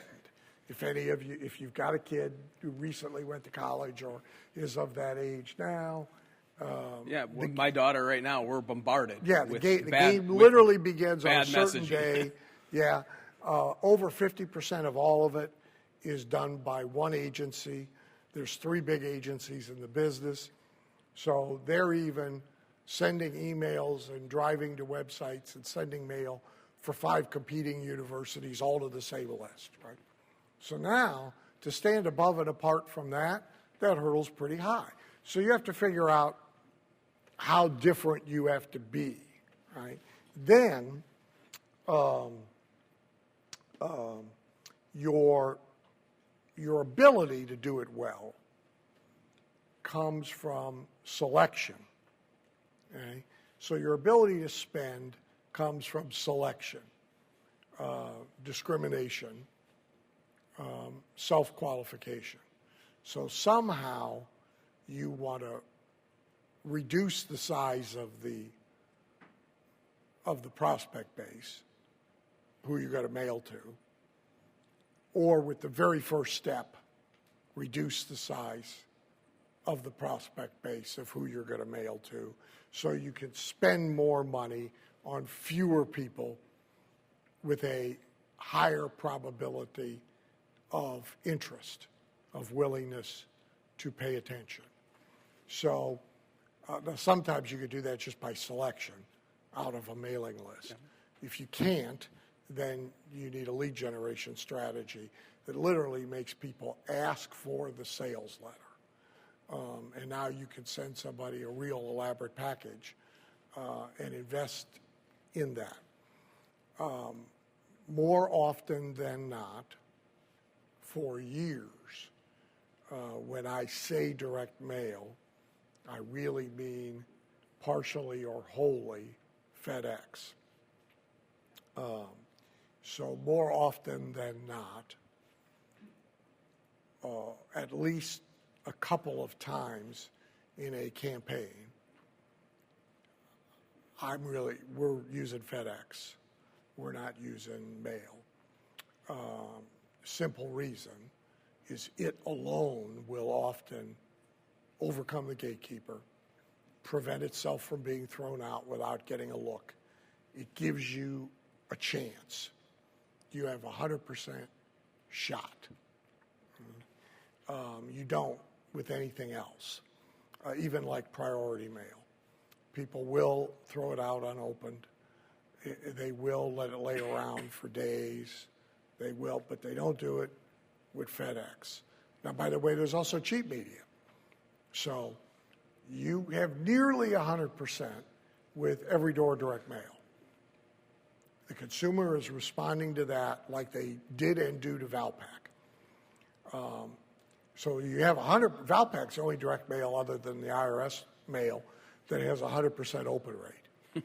And I'm not even sure the IRS has 100%. But Valpak, literally every homeowner opens it and goes through it because they know there's 1 or 2 things in there they want. So they're going to get the pizza coupon, they're going to get the Burger King coupon, whatever. They see everything else.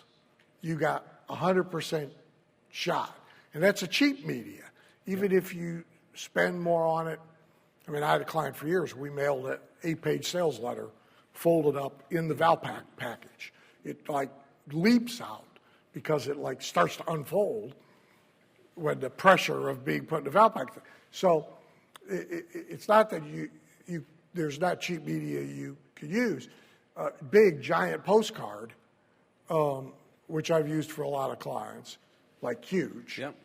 Yeah, we used that last year for the super conference. Yeah, well, the way that gets delivered in a consumer's mailbox, mostly, the mailman folds it like this, puts all the other mail in the middle of it, and shoves it in the mailbox. Well, you got 100% shot now, right? And that's a lot cheaper than a FedEx. But I will usually use FedEx.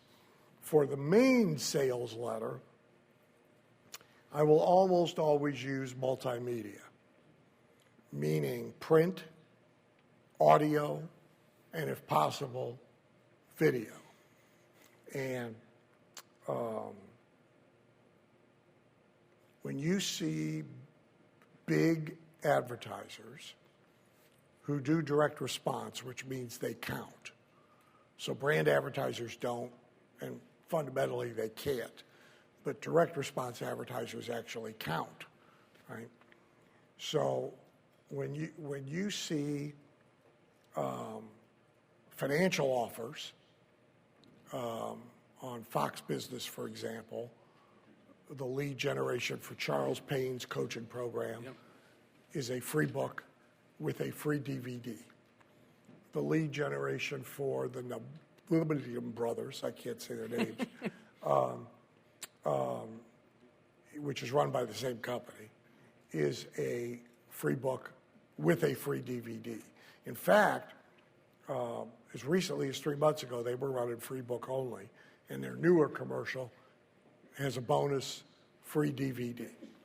They're aiming at people with right around $500,000 of net worth, 6-figure income, right, and not ancient. So don't tell me that nobody wants DVDs. You can't tell me that yet, because those guys count. They know. Sunset or Awnings is not selling to 70-year-olds.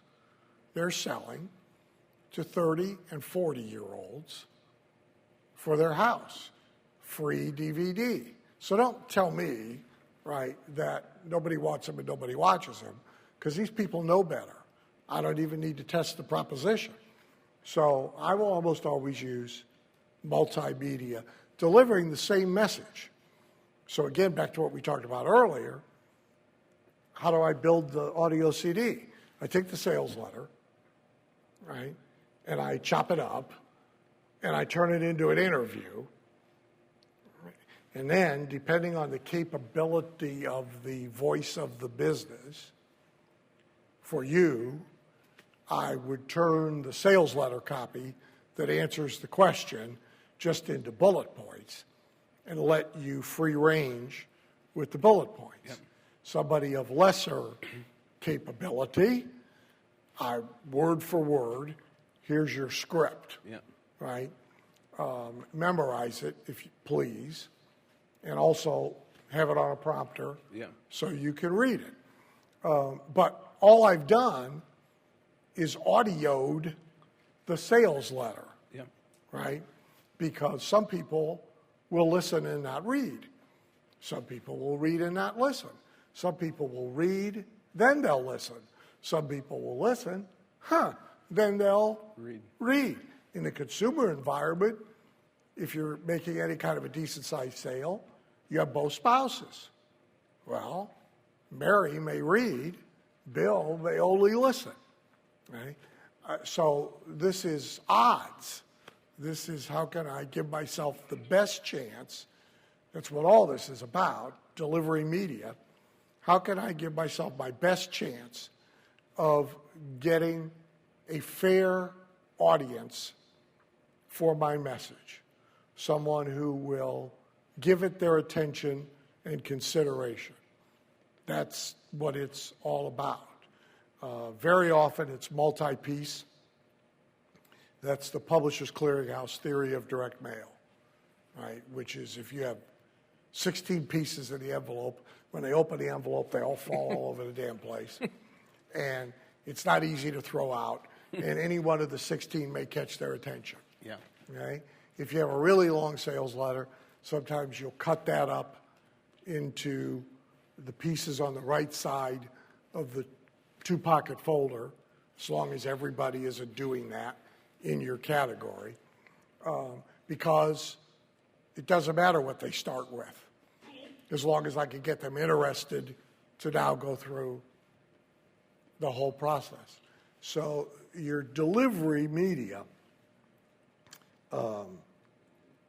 decisions are at least as important as your message decision, because your message is no good, right, if it falls on blind eyes and deaf ears. Yep.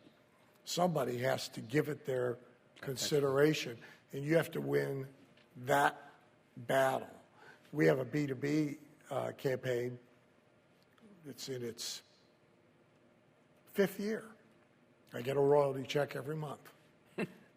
So I know it's working. And it's B2B, goes through 2 gatekeepers, both of them pretty empowered.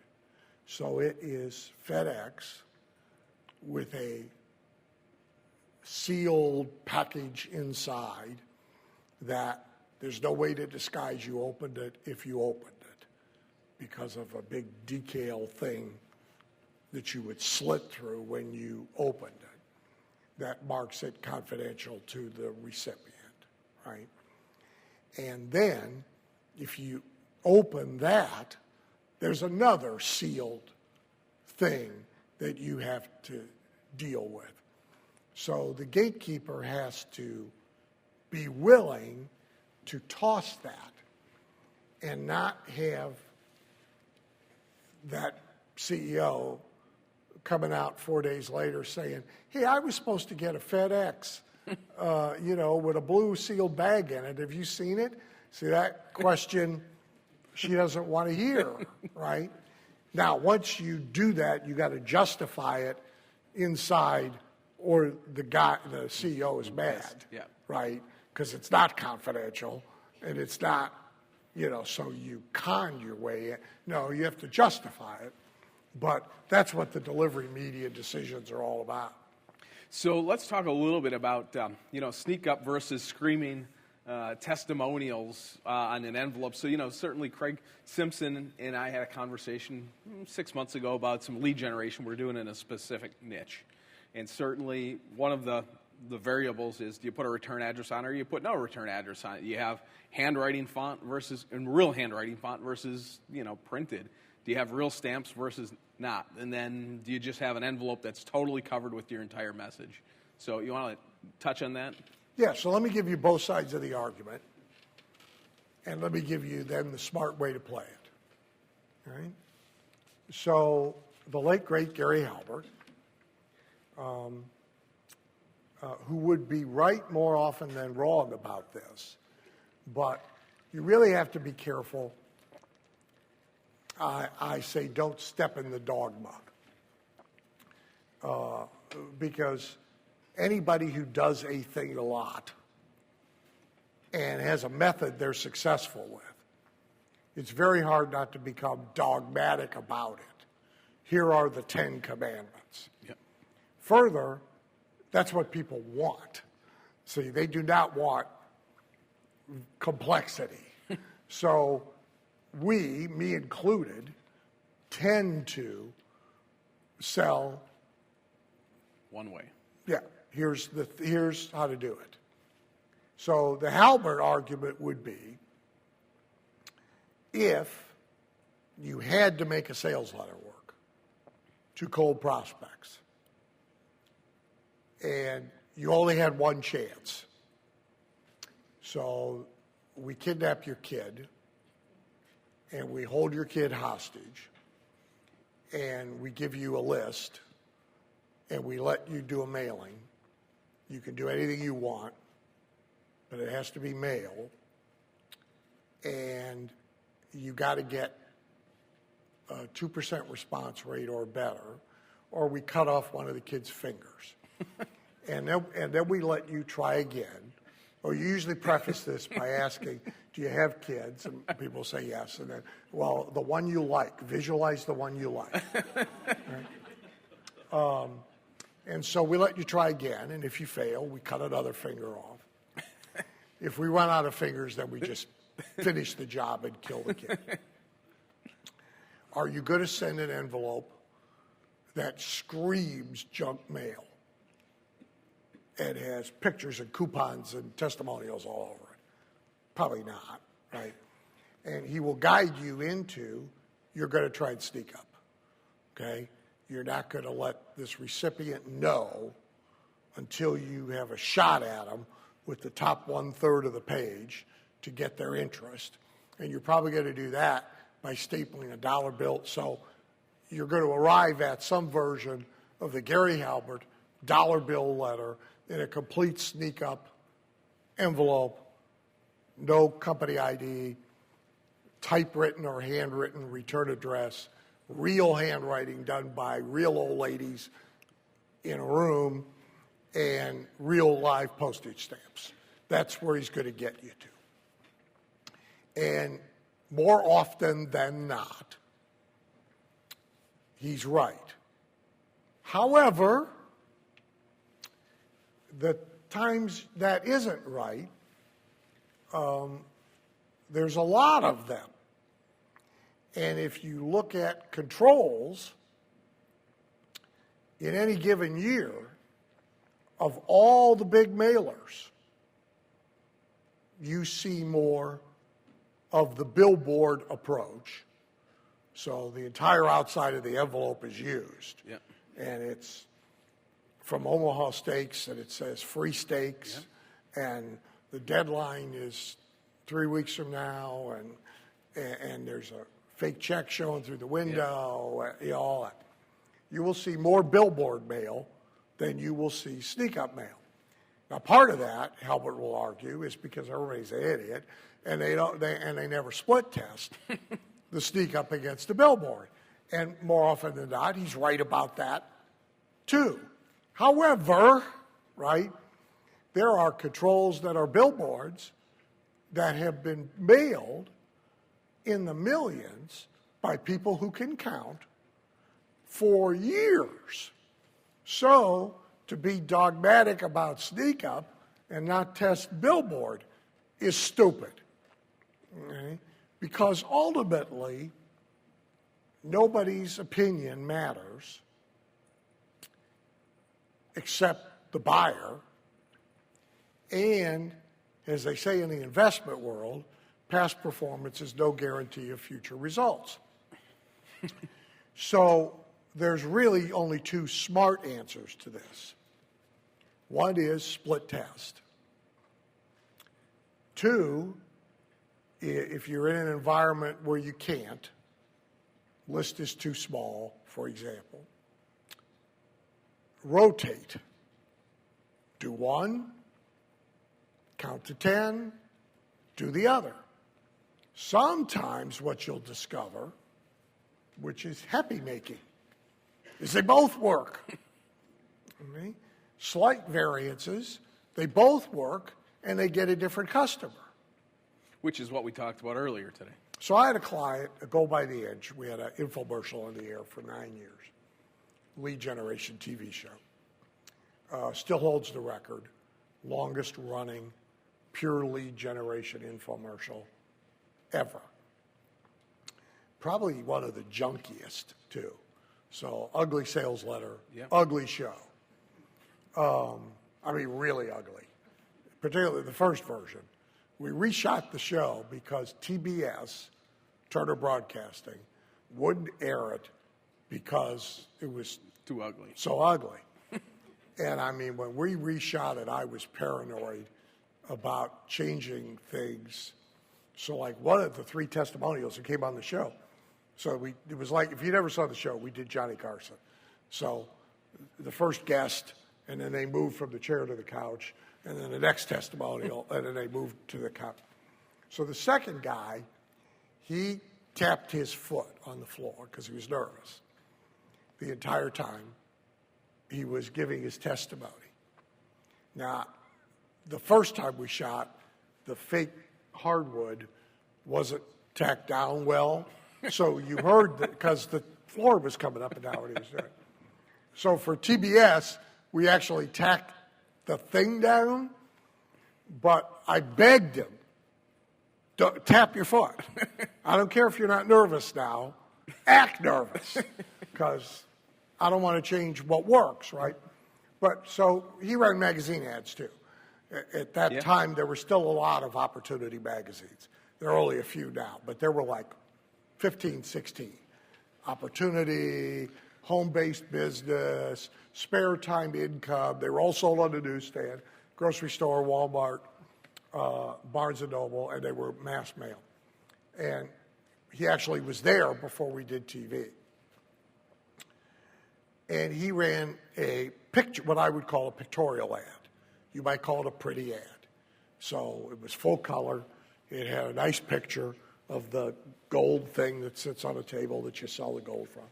And a headline, not much copy, and a coupon to send in for the info kit, right? And it ran and was profitable in all these magazines. In fact, it's so profitable, right? He said to me one day, I wish there were twice as many of these magazines.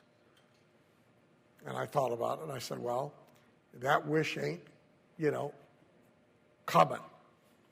The Tooth Fairy is not leaving another 15 magazines in circulation under your pillow tonight. However, we could run 2 ads in the same magazines every month, right? So I did an editorial-only ad, right? An advertorial. Yep. No picture, all copy, ugly. The body copy was 10-point. Some stuff was 8-point. It was all print. And what it was the script from the infomercial redone as a sales letter, right? And in all but one of the magazines, the response to the picture one stayed the same or dropped barely a little, and the response to the advertorial one either outpulled it or came in slightly below it. So this was a big win. I mean, big. And you could be ugly, you could be pretty, you could deliver by different ways, all in the same target audience. Yep. And you probably should. That's great. So another thing that, folks can do is a lot of personalization when they get into the sales letters. Certainly, with computers and things like that, all the variable printing and everything else, where is personalization fit in well and look great and perform, and where does it, maybe hinder you and look, forced? So technology has made a lot of this possible, easy and cheap, as it has done with other things. And that has been helpful, but it also creates a lot of misuse, right? Because people's reaction to technology is, oh, somebody invented it, it exists, we got to use it. And then they use it badly, right? Personalization, by the way, it started with Reader's Digest. They were one of the first to do Dear Mr. Kennedy, Dear Dan, Dear Daniel, and drop the name in through the letter. They were doing so much mail and they had so much money, they could afford the very primitive technology that first existed. The other place it was used earliest was TV ministers. The oldest generation of them, Oral Roberts, Rex Humbard, they all had this equipment. And the equipment was like early computers, mainframes. I mean, you had a room to kick this stuff out. Halbert, with the original Halbert's Business, that made him rich and famous. Famous because he used it as an example, but rich because it worked, was all about personalization. However, he didn't use any of the technology, right? He just mailed all the Spindlers at one time. Yeah. So he could say, "Dear Mr. and Mrs. Spindler, Yeah. we've researched the Spindler family. Yeah. We have the Spindler family crest," right? And then mailed all the Kennedys all at the same time. It really, for its time, brilliant. Yeah. I mean, brilliant, right? And It's funny, somebody is using that same strategy now on, of course, Facebook. So I've seen a Spindler-related sign and some other things. there's a mail order catalog company. It's probably the same guys. So they mail a catalog with like 8 or 10 items in it, which used to be the Halbert's back end. Shirts Yep. and beer mugs and stuff. And they mail all the Kennedys, the Kennedy catalog. And they mail all the Spindlers, the Spindler catalog. It's very smart. Now the technology is such that doing this is nothing. Right? The problem with it is that often it gives itself away. Right? So it actually winds up working against you, right? So like if I get Dear Daniel, Yep. I know instantly it's junk, right? Because I don't use it. Nobody uses it. You know, even my dead grandparents didn't use it. So it isn't even a letter from the grave, right? It's somebody trying to sell me insurance. Well, this month in the newsletter, I've got a really great example of some smart stuff coming from a plumber that had to come to my house and do some stuff. I mean, really smart. Done, actually, by a member of ours, longtime member. I noted in the newsletter, can't remember his name off the top of my head, but really smart. But the person who entered my information in the computer, I have my last name in the first name spot, so everything has arrived hello Spindler instead of hello Darren. Yep. So if you're going to do it, you either have to be doing it on such a epic size and scale that those mistakes do not jeopardize your results to the point that you can't do it, right? Or you got to do it small and you got to make sure it's right. Okay? So like I have a client doing heavy personalization, B2B, B to small b, and they are manually scraping each website to verify name, how they describe themselves, to get 10 key items that get integrated into the piece. Now, they're only sending out 50 a week. So this is practical, right? If you're sending out 5,000 a week, it's probably not practical. The step back from personalization that in many respects can be almost as good is heavy customization. Meaning, I'm not going to use your name, but back to this morning's discussion, I know a lot about who you are, what your daily life is like, what your mindset is, and so forth. And so from the headline and the greeting on, I can be so customized that it's almost as if it was written to you. And if I can get over the initial hump, that will often be just as effective, and it doesn't have as much opportunity for error. So, Dan, one of the things that you also teach us is to be prolific at this at any level. You need to work from some formulas. So, you know, the ADA formula, the star story solution, problem, agitate, solve. Why should we work from these formulas, and which one should we choose, and how does that work? So, first of all, you'll discover The minute you actually do have a sales letter that wins, you will want to have more. You will start to figure this out, right? And online today, particularly, demands a lot of new, recycled as new. Although you can be evergreen there, even. It's harder, but you can.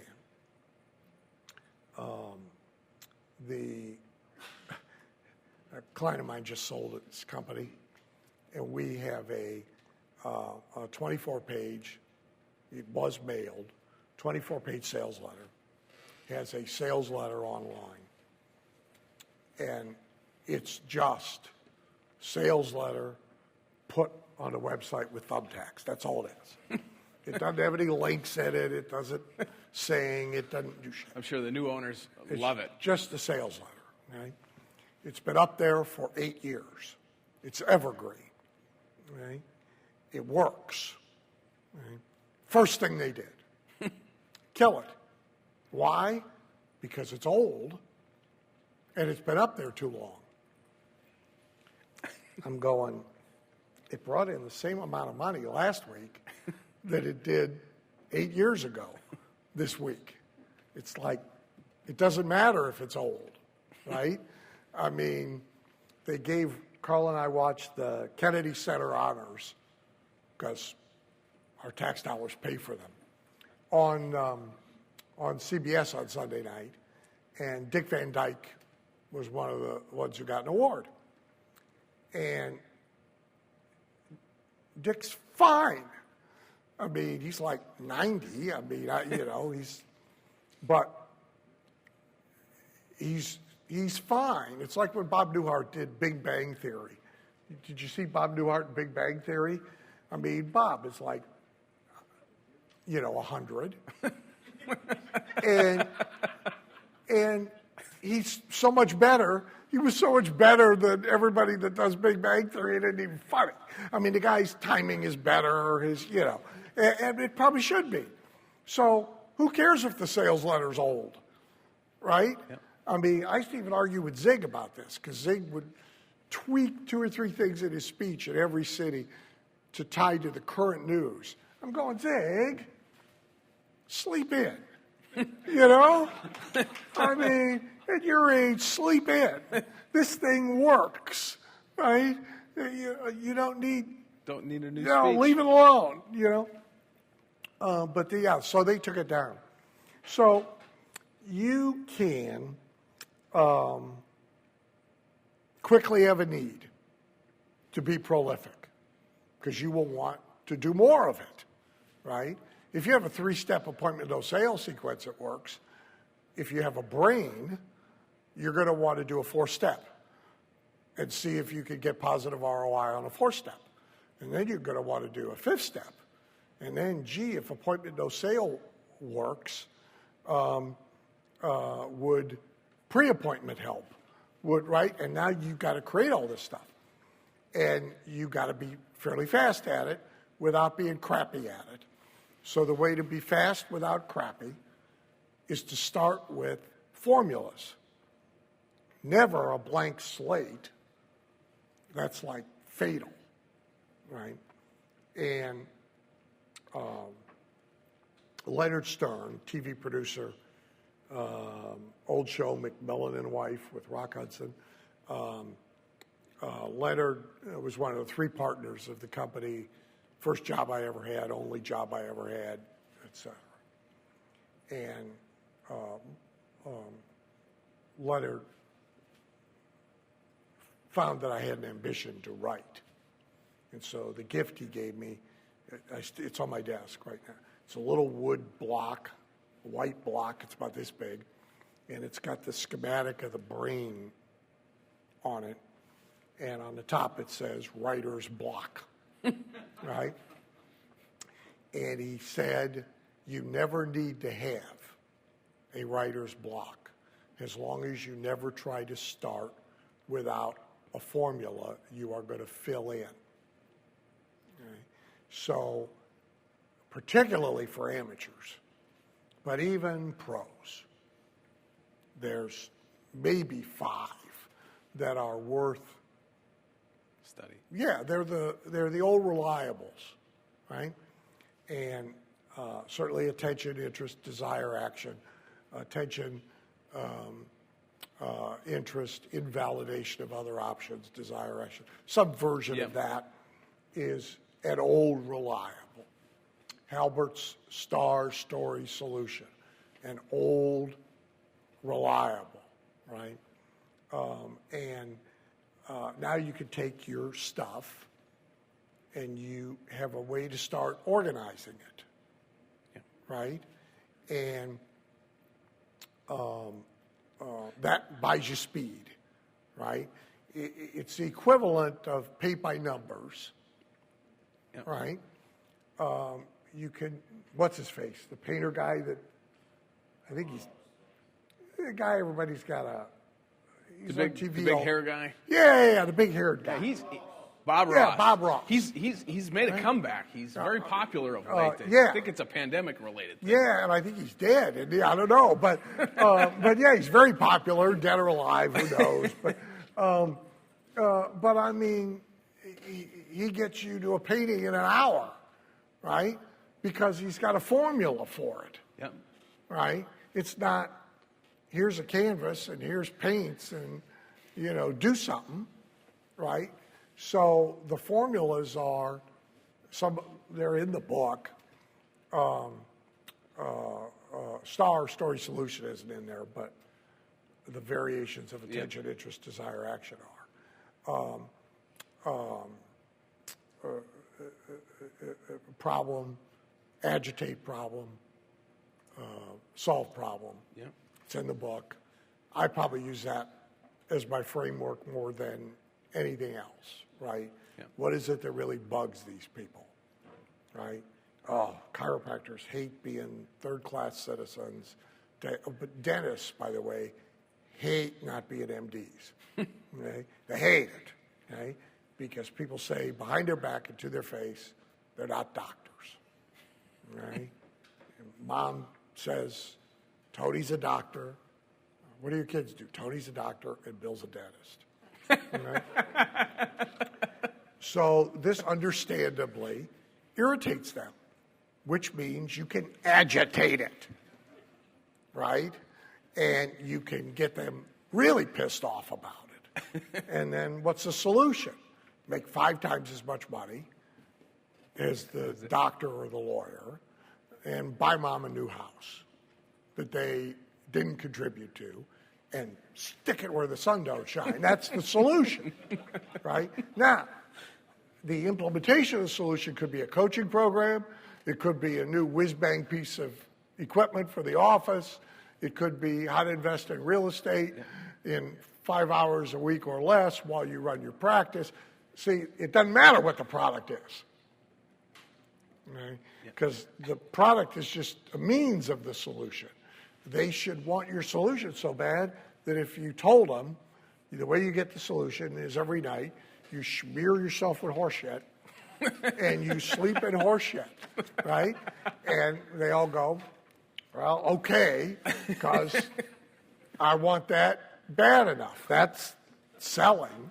You can sell that out at the track, I suppose. Well, no. They're smarter than most people give them credit for. So what if I have a bricks and mortar business and I want to use a formula? It's like Star Story Solution. I'm a restaurant. I'm a sleep, gardener's madness. Jeff is here. Like, how do I implement this into my bricks and mortar business? So be very careful of but my business is different. Attitude, because most of the examples of this you will see are not a local brick and mortar business, right? That does not mean the local brick and mortar business can't use it. It just means most people running local brick and mortar businesses aren't as smart as people running major direct response operations, right? But gardeners with a brick and mortar location there's nothing My Pillow's doing that they can't do, and look what My Pillow's got. They got a star, they got a story. Just like you, I couldn't get a good night's sleep, and I devoted 2 years to trying everything until I figured it out, right? And invalidate, right? Here's how the other pillows work and why they're no good, and here's my solution. A $900 pillow that right now you get for $29.88. Okay? Well, there's no local mattress store on earth that can't copy that, right? So you got celebrity chefs. So the restaurant industry, there's no reason the local restaurant can't have the fastest pizza maker on earth who won the contest, right? The one who won the pizza chef contest. It's why you enter contests, is so you have a story to tell, right? The celebrity chef, we only use Mama's recipes from the old country, and Mama escaped when the communists came in, crawled under the barbed wire with the recipes in her teeth, and now that's what we serve here. Right? You got a star, you got a story, and you got a solution, right? You got the greatest Italian food, the best kept secret in Indianapolis, right? So, no, there's no business that can't use this. Now, some business owners are a little uncomfortable with the star part, right? And the correct answer to that is get over it, right? Because it works.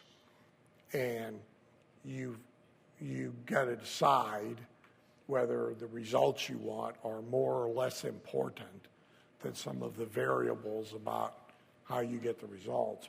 And it's not that you have to use it. There are other formulas. But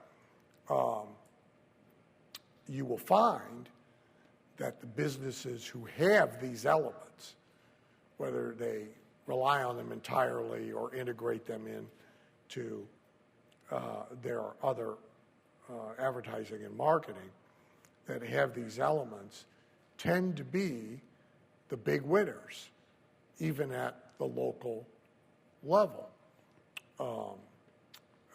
People like to get bragging rights from who they do business with. They like to think the person's a crusader on their side. Some reason why the person is a star, right? Yep. So Dan, why don't we talk a little bit about testimonials and how to create great testimonials, not create, but acquire great testimonials. You doing it, is it best to get them through video, photos? I mean, it's like everything else, right? Get video, get photo, but what makes a great testimonial, and what are the ways that we should deploy them? Yeah, so what makes a great one is more important than the deployment media you choose. Because the answer to the deployment media is really everything. It's what do they call the energy? It's an all of the above answer, right? And if you get a really great one, you damn sure want every deployment media there is. What makes a great testimonial, first of all, is that it's legit, meaning you earned it. Yeah. If they're faked or ginned up, where somebody is happy and they said nice things about you, and you now script them, you can't actually go to jail, which that's a downside to doing that. It's at least something to think about. And they would keep you. Okay, you'll get out with no bail if you murder somebody, but if you fake misuse of a testimonial, testimonials, you're doing situation. 20 years. The little get rich in real estate guy did 10 years for faking testimonials. Secondly, they don't pass the smell test. Okay? People sense that it's not right. Okay? The second thing that makes a great one is that they have a story to tell. See, it's not just we love X place because fill in blank, right? There's a story, Yep. right, about who they are, who I am, Yep. and why this is important to me. And you pick people who match reasons why it would be important to a lot of customers. And then it has helped me.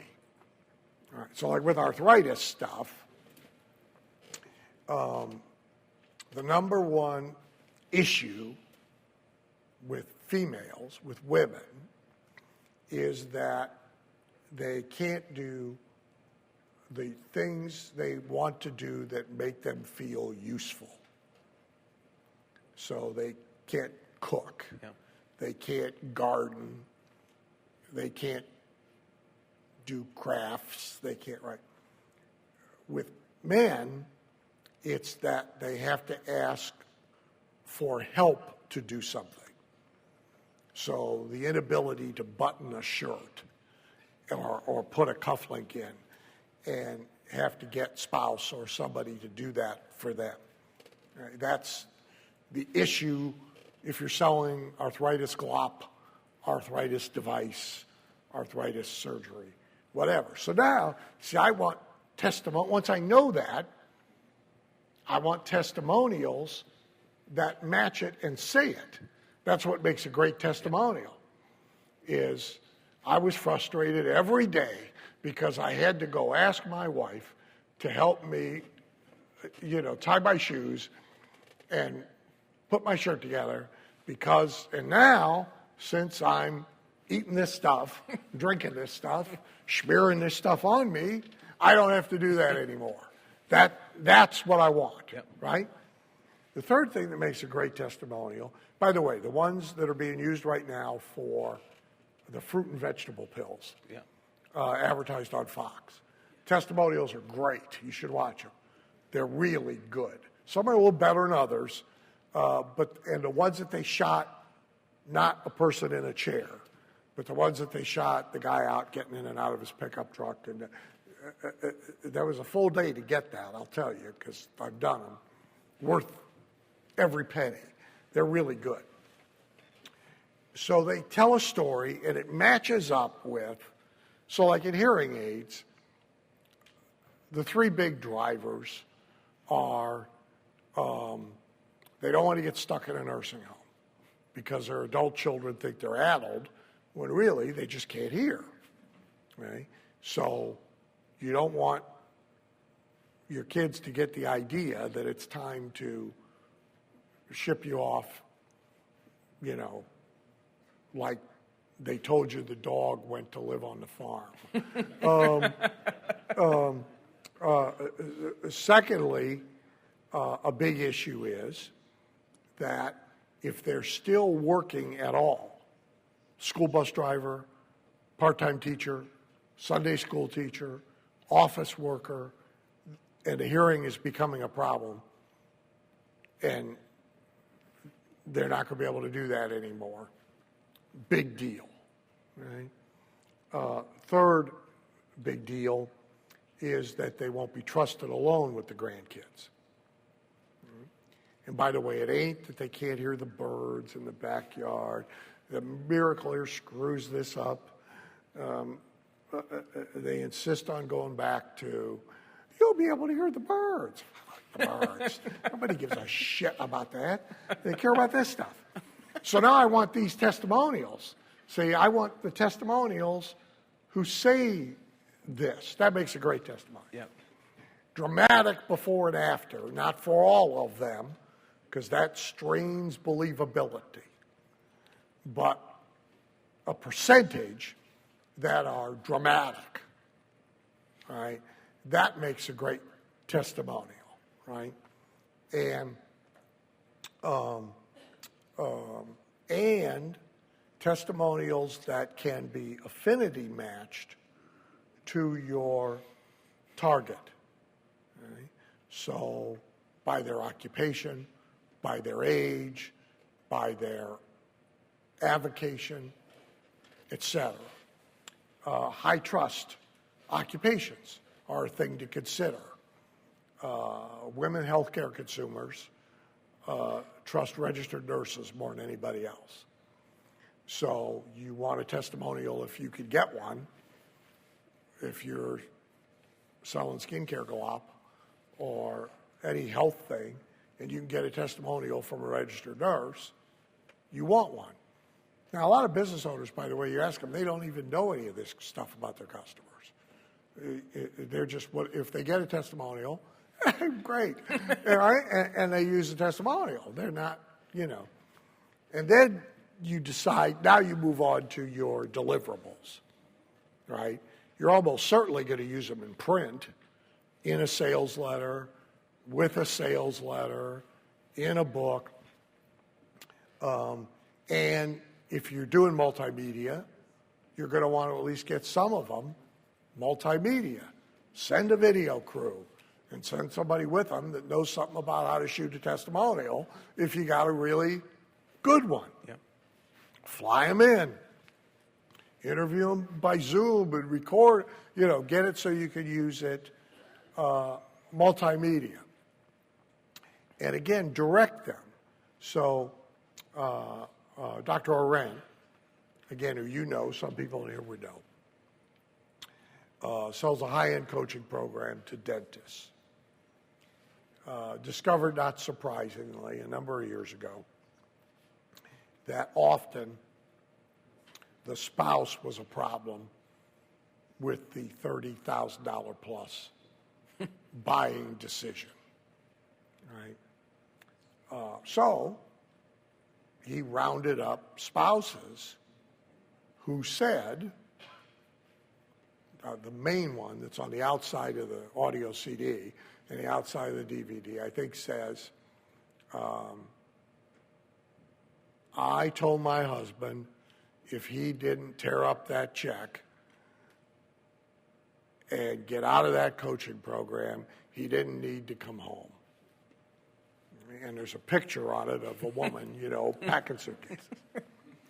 And then she tells her story, which of course ends with how happy she is, right? And there's like 6 of those. And it's just for the female spouse of the male dentist to listen to, right?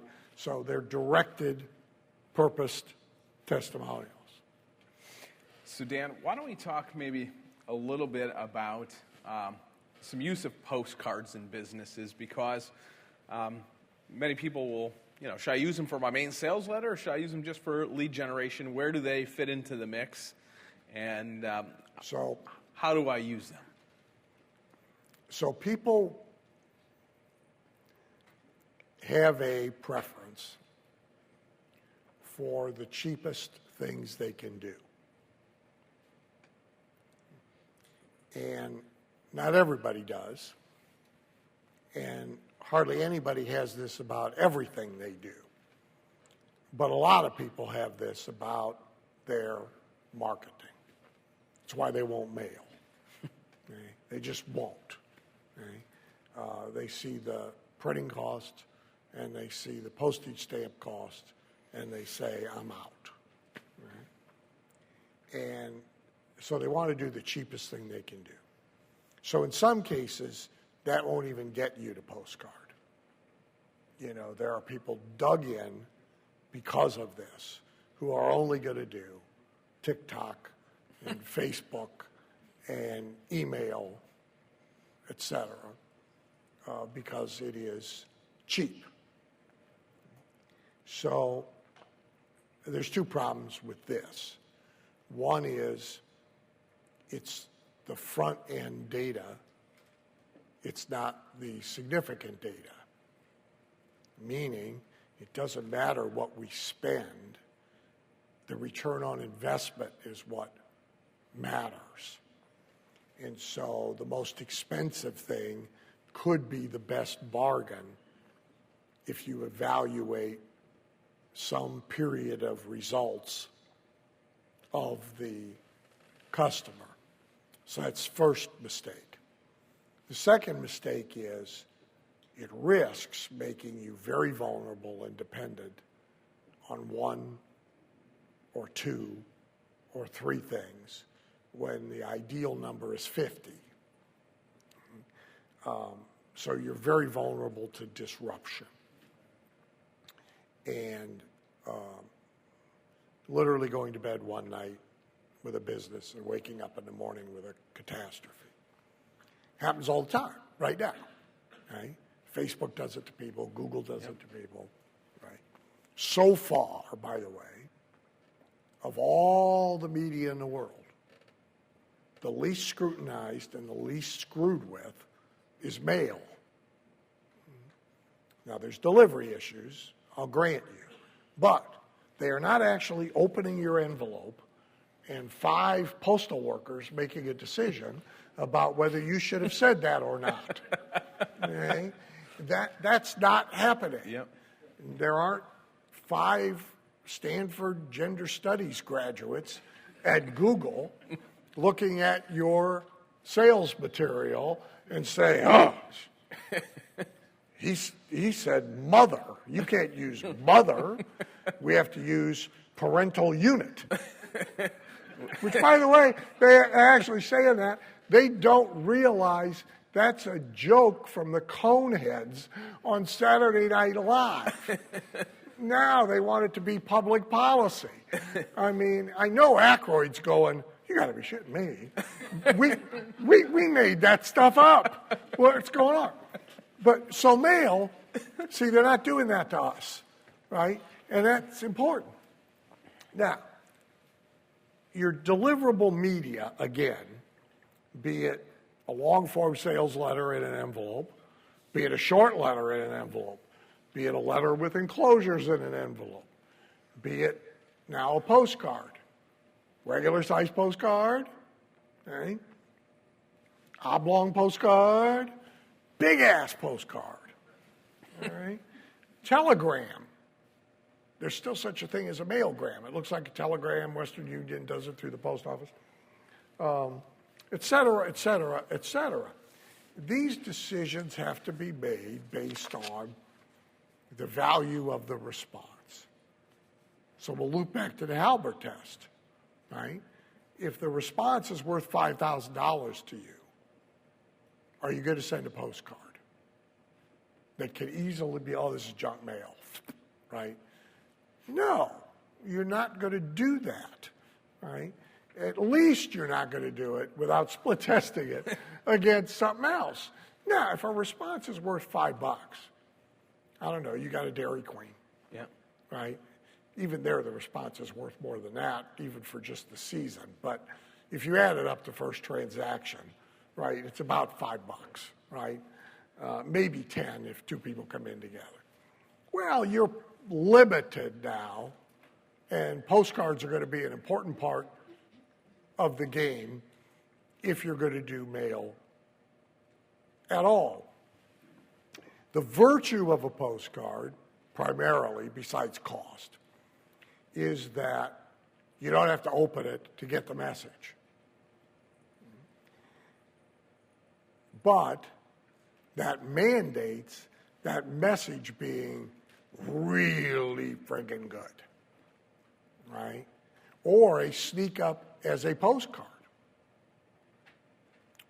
So there used to be a campaign. So Zig had a coaching business for a few years and done for him. And so like many of them, there was a room of telesharks who actually sold the coaching program. I say that affectionately, by the way. I don't mean disrespect. I have this cartoon at home. There's 2 sharks swimming, and the one shark says to the other, yes, I have a spiritual side, but basically I'm an eating machine. So they had done this elaborate mail, not good, but elaborate, and they weren't getting, the response they wanted. So they got telesharks sitting around doing nothing, which is the problem if you do have telesharks. Obviously, it irritates you to have them doing nothing, so you got to make the phone ring.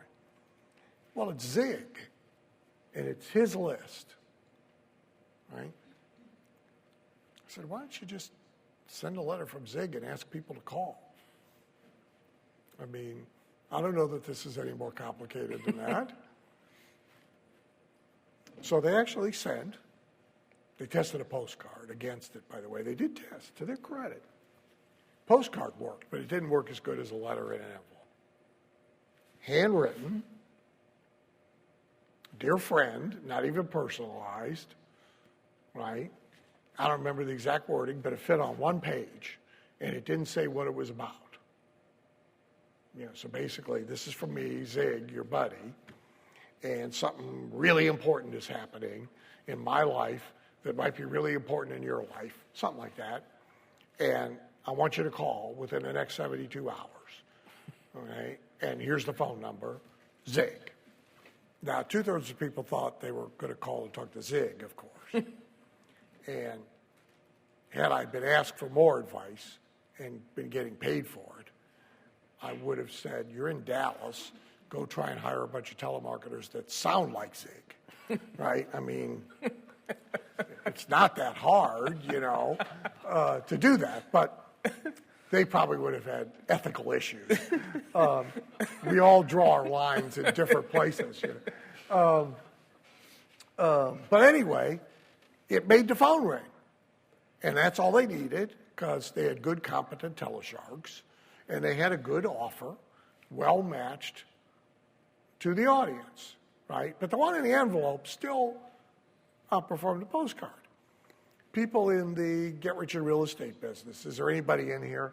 And I can't see you because I'm wearing glasses that only, but is there anybody in looks like no get-rich-in-real estate folks here. So the We Buy Houses crowd, they use a lot of postcards. They use a lot of fake check direct mail. I think, is Lucky Larry in Secret Society? Lucky Larry is not. You don't have Lucky Larry. So he's one of these guys. They use a lot of fake check mailings. They use a lot of number 10 envelope stuff. I've not seen anybody use an elaborate package, which I think should be tested. But they can make a postcard work. Postcards work.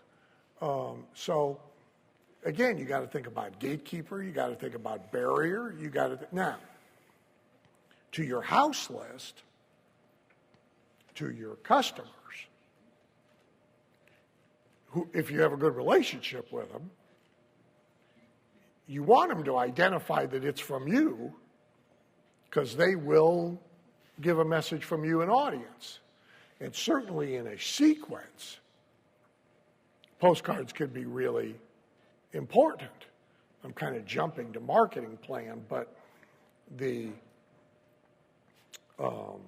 like my normal thing for a conference or for a discovery day to sell a franchise or whatever will typically be the cheapest lead generation we can do, which can include postcards, to get somebody to raise their hand and request essentially the sales letter. Yeah. Then we'll spend a lot of money on the main sales letter package. Then a series of postcards following up against a deadline is something I'll do a lot. And usually it's the sales letter cut up into pieces. Into pieces, right? So the lowly postcard has its place, as does almost every media deliverable. But the last thing about media deliverables to understand is you want to be able to use as many of them as you can use. In other words, the horizontal bar across the top of your chart going into a funnel should have as many things on it as you possibly can do and that deliver a ROI that you can live with that are within a maximum allowable cost. I argue with the Kairos and Dennis about Valpak. I have for 40 years, because they have this idiot idea that, it goes to 10,000 homes, and we only got 2 new patients. I'm going, it cost you $400 to get you got 2 new patients who are worth $4,000 apiece. Okay?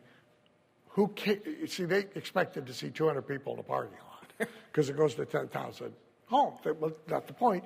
It's $400. That's the point. Now, what's the realistic expectation that you should get for $400? Yeah, it's right. Are you willing to invest $200 to get a customer? And if you are, and you get 2, wonderful. That's wonderful. Don't stop it. I don't care that there's now Facebook.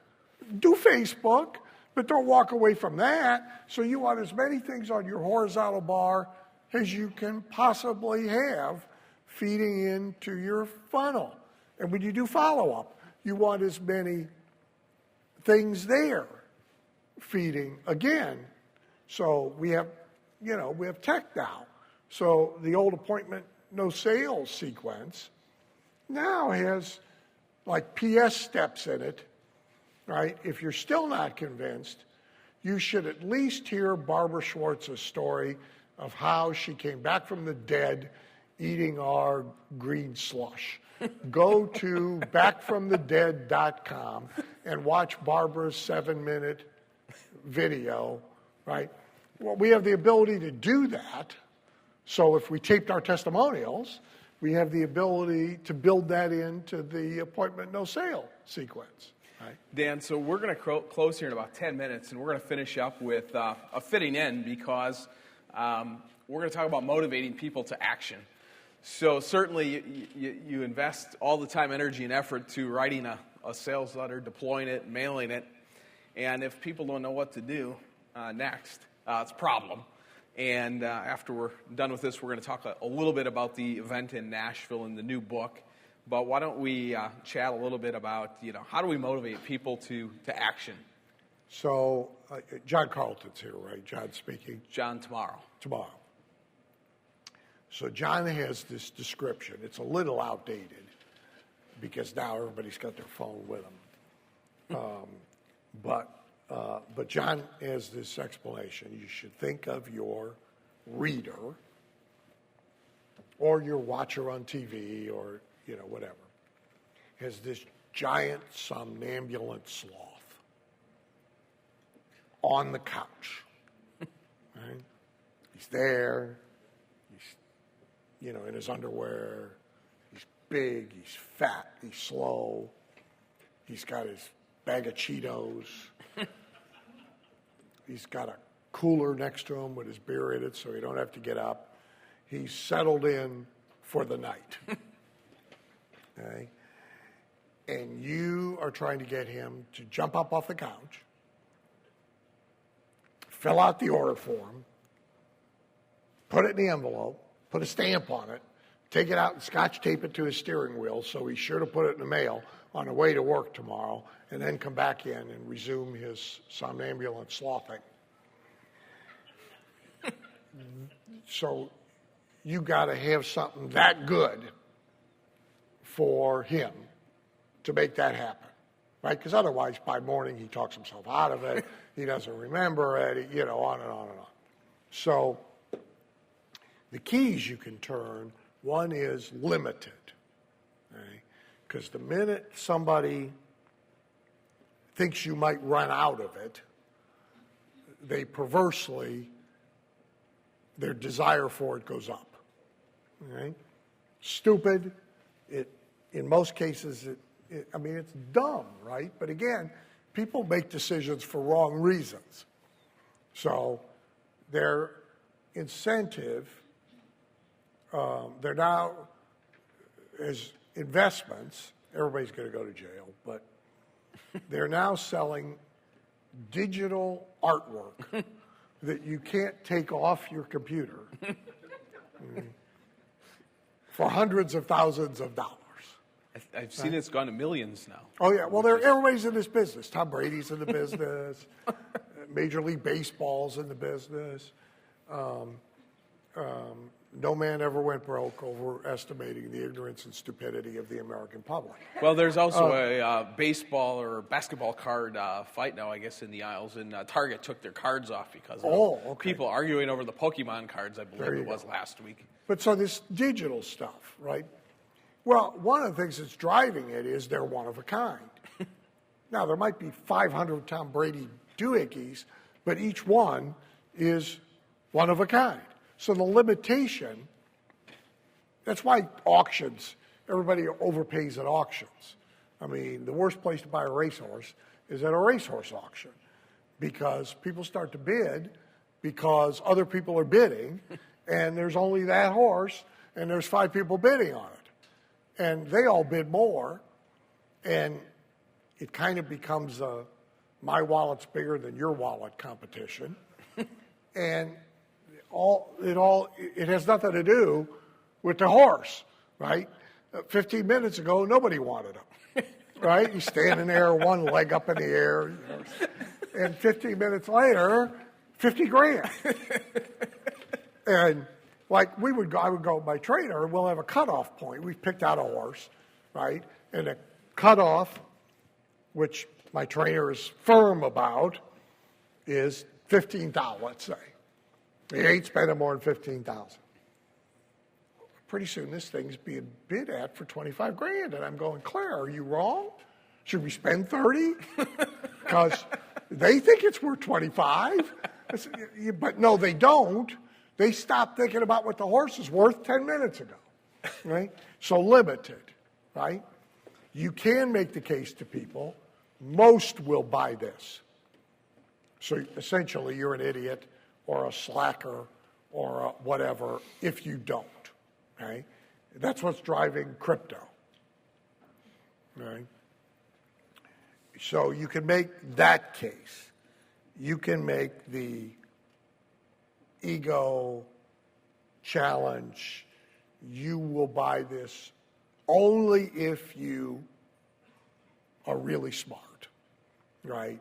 Smarter than everybody else.